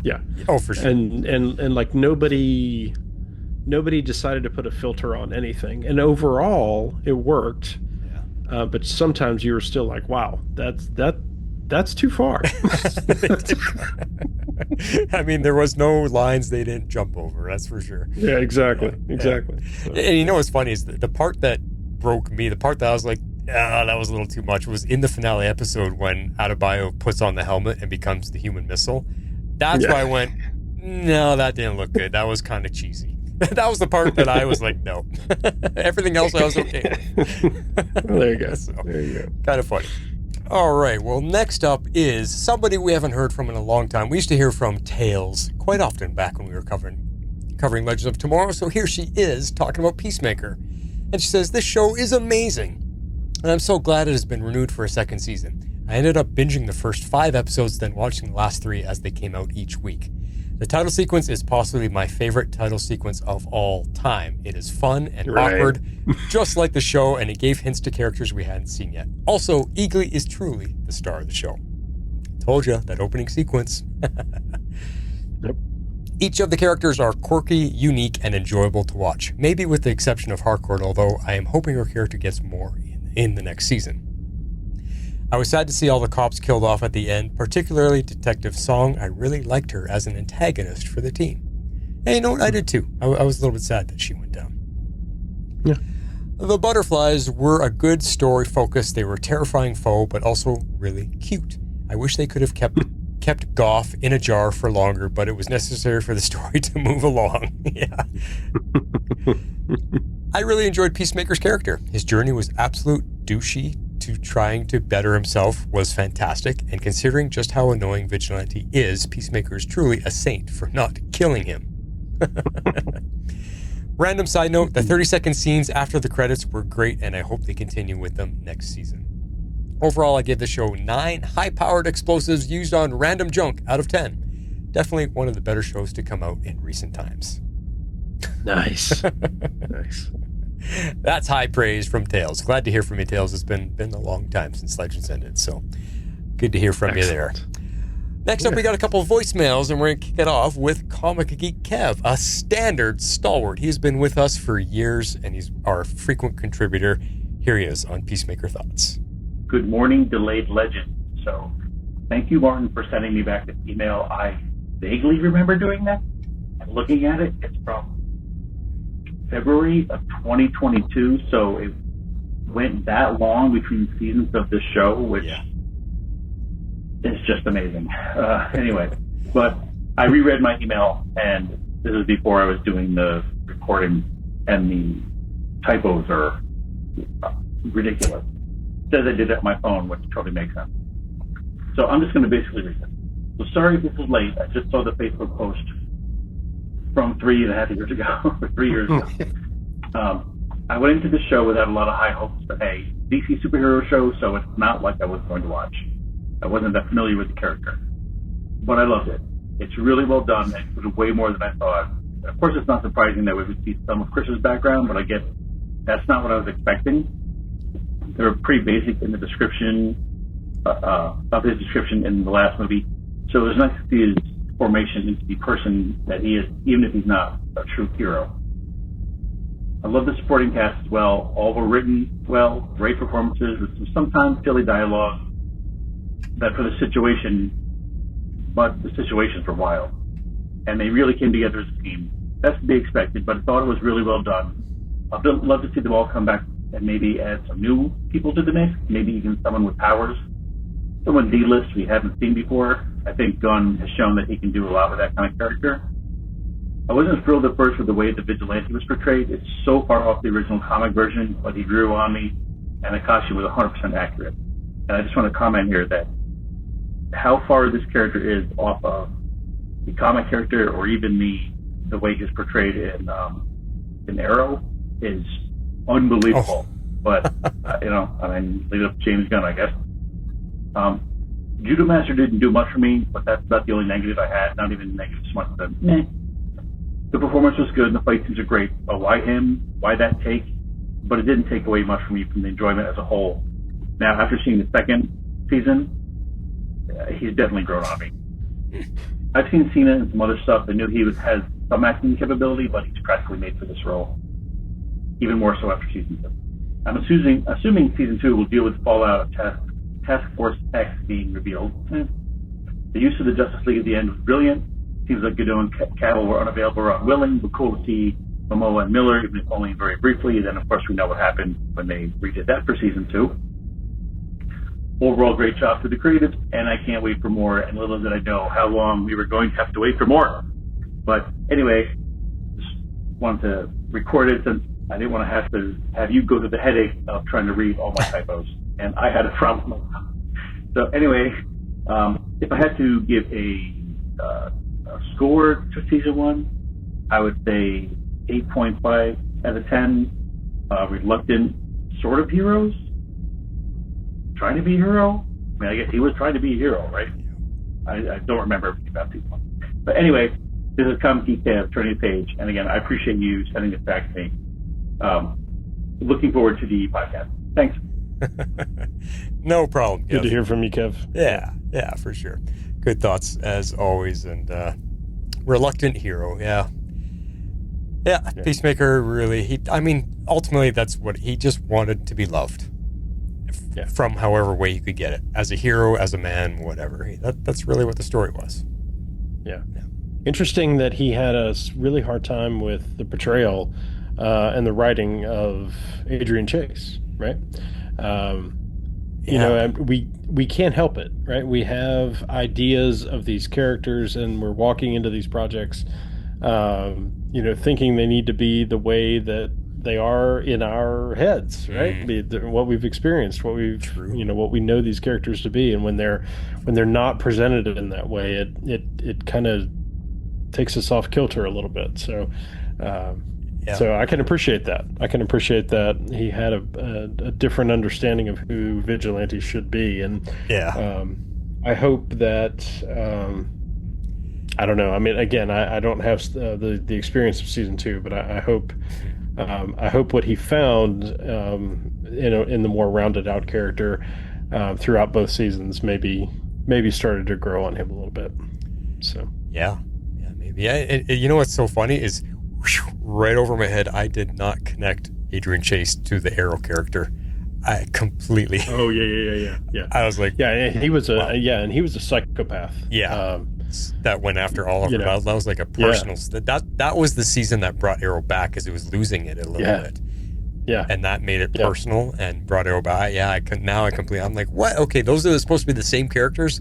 Whew, now I understand Comic Geek Kev's view on that. For sure. Oh, absolutely. Yeah. that was one of the most effective villains that Arrow ever had, I thought. Yeah. Yeah. Yep. So, yeah. Very much so. All right. Thanks, Kev. Last up is our friend Perry White. We all know him well. Here he is. Hey, 11th Street kids. Perry here to talk about Peacemaker Season 1. And to quote Rocky Balboa in Rocky 4, if I can change and you can change, everybody can change. I know that was a poor Rocky Balboa imitation, but it matches my biggest takeaway from Peacemaker. When DC announced they were doing the series, I thought to myself, why do I want to watch a series about some apparent racist dude wearing a metal condom on his head and a superhero suit that looks like he manages a Target? And since I couldn't answer that question, I didn't watch Season 1. At least not right away. But then I watched the new Superman movie, and I loved it, by the way. Then I saw that Hawkgirl and Lantern were going to appear in Peacemaker Season 2, so I decided to give the show a watch. And man, was I wrong about Peacemaker. No Season 2 spoilers here, but I obviously liked it enough to watch both seasons. And now I'm hooked on the character. So while some divers, cough, cough, Martin, have issues with the Superman movie, it did lead me to loving Peacemaker. So there can be good in anything. Yeah. All right. So here are my thoughts on Peacemaker Season 1. And, rather than spend too much time on each episode, I'll just hit my biggest takeaway. I did like what the villain, quote unquote, represented. It reminded me of the Injustice Society of America in the Stargirl show. I mean, their methods were pretty abhorrent, but that their Project New America plan was actually pretty good. Their project was going to solve global warming, force Americans to use solar and wind power, and eliminate biases based on gender, race, or sexual orientation. I mean, that sounds awesome, other than, the loss of free will and the tens of millions of people who are going to die. And by comparison, the Butterflies' plan was pretty solid too. I mean, they wanted to save the planet from ecological destruction and save both species. Again, an absolutely admirable goal, if not for all the body co-opting, killing, and the death of free will. But both situations, in my opinion, provide a great commentary on humanity. Essentially saying that humanity, as it is probably too destructive and self-absorbed to save itself. I mean, and honestly, looking at our own real world, that's hard to argue. In Peacemaker, though, Chris made the decision that this planet, our home, is going to succeed or fail on its own accord. And rightfully so, he wonders if he doomed the planet. But most importantly, though, he made the decision to stop the Butterflies to save his friends. Something that the Peacemaker we meet in the Suicide Squad would have never, ever considered. Thanks to Superman, I got on board with Peacemaker and got to witness one of the better character arcs in all of television so far. Overall, I give Peacemaker Season 1 9 bar hookups with a butterfly-controlled skank out of 10. Can't wait to talk to you guys about Season 2. I'm out.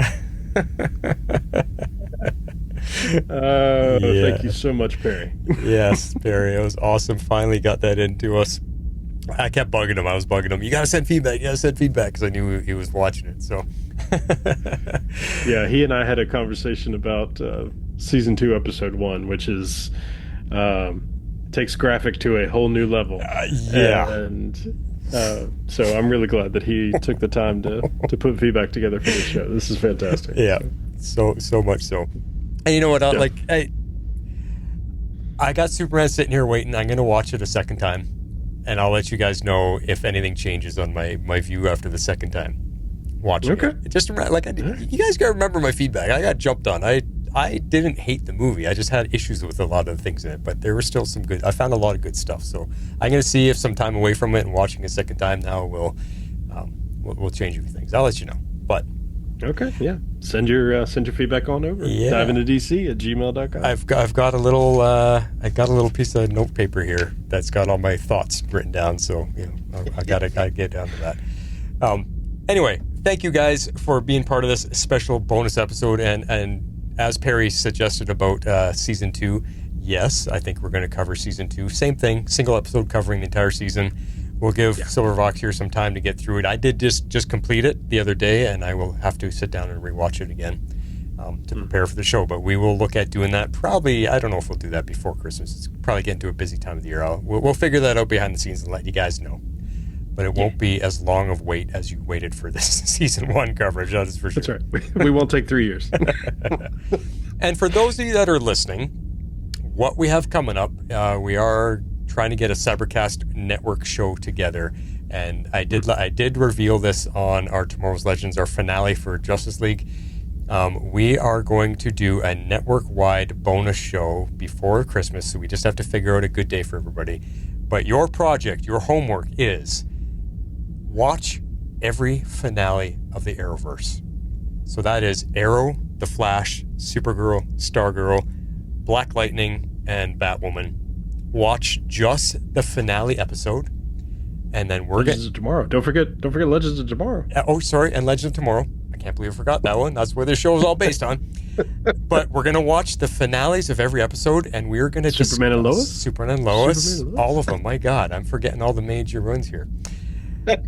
Watch all the finales, and then the perspective I want you guys to take is which show did it best. Which one was able to wrap up their stories, wrap up their characters, and make you feel like, this was a good finale. I feel like they were able to finish it well.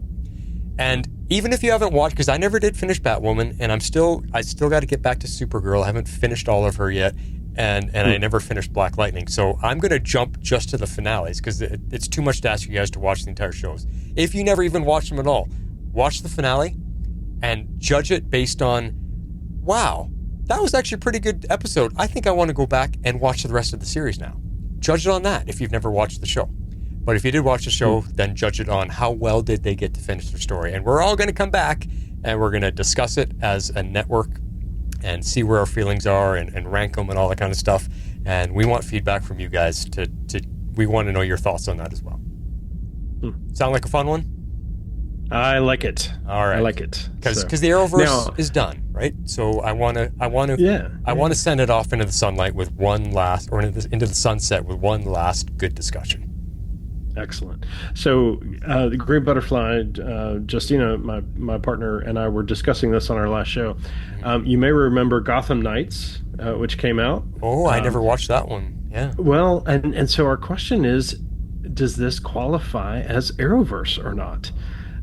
So if folks have thoughts on that, let us know at Tomorrow's Legends or dive into DC. Okay. At gmail.com. Yeah. So. Yeah. Okay. Yeah. I have no idea. I didn't know if it was considered an Arrowverse show or not. So that'd be an interesting thought to add in. Yeah. Yeah. All right. Well, on that note, if you want to send in your thoughts for that episode coming up, this is what you got to do. If you would like to be a part of the show, you can send in your feedback to Tomorrow's Legends Podcast at gmail.com. You can also reach us on Twitter at Tomorrow's Legends. We'd love you to join our Facebook page at facebook.com/groups/Tomorrow's Legends and become part of the community.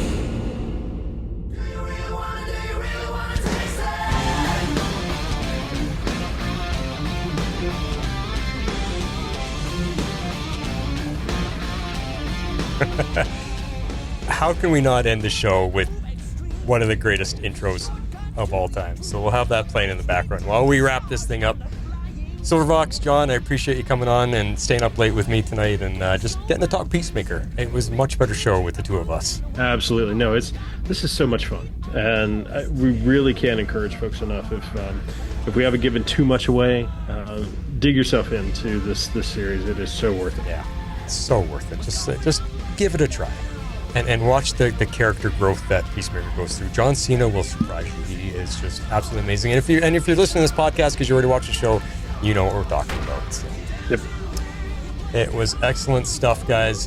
Thanks for all the feedbackers and everything. And look forward to season 2 coming up. And look forward to our bonus show before the holidays. And check out the other shows. Check out Dive Into DC. Check out The Mandalore. We got lots of content for you guys to dive into. So that is all we got for you tonight, guys. As the song takes us out, this is The Flash signing off. This is the Silver Vox. We'll see you around the corner.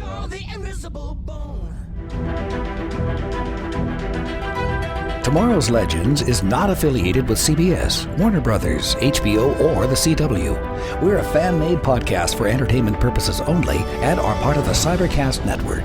Be sure to check out our partner shows, The Mandalore and Dive Into DC, covering your favorite Star Wars and DC Comics properties. Thanks for listening.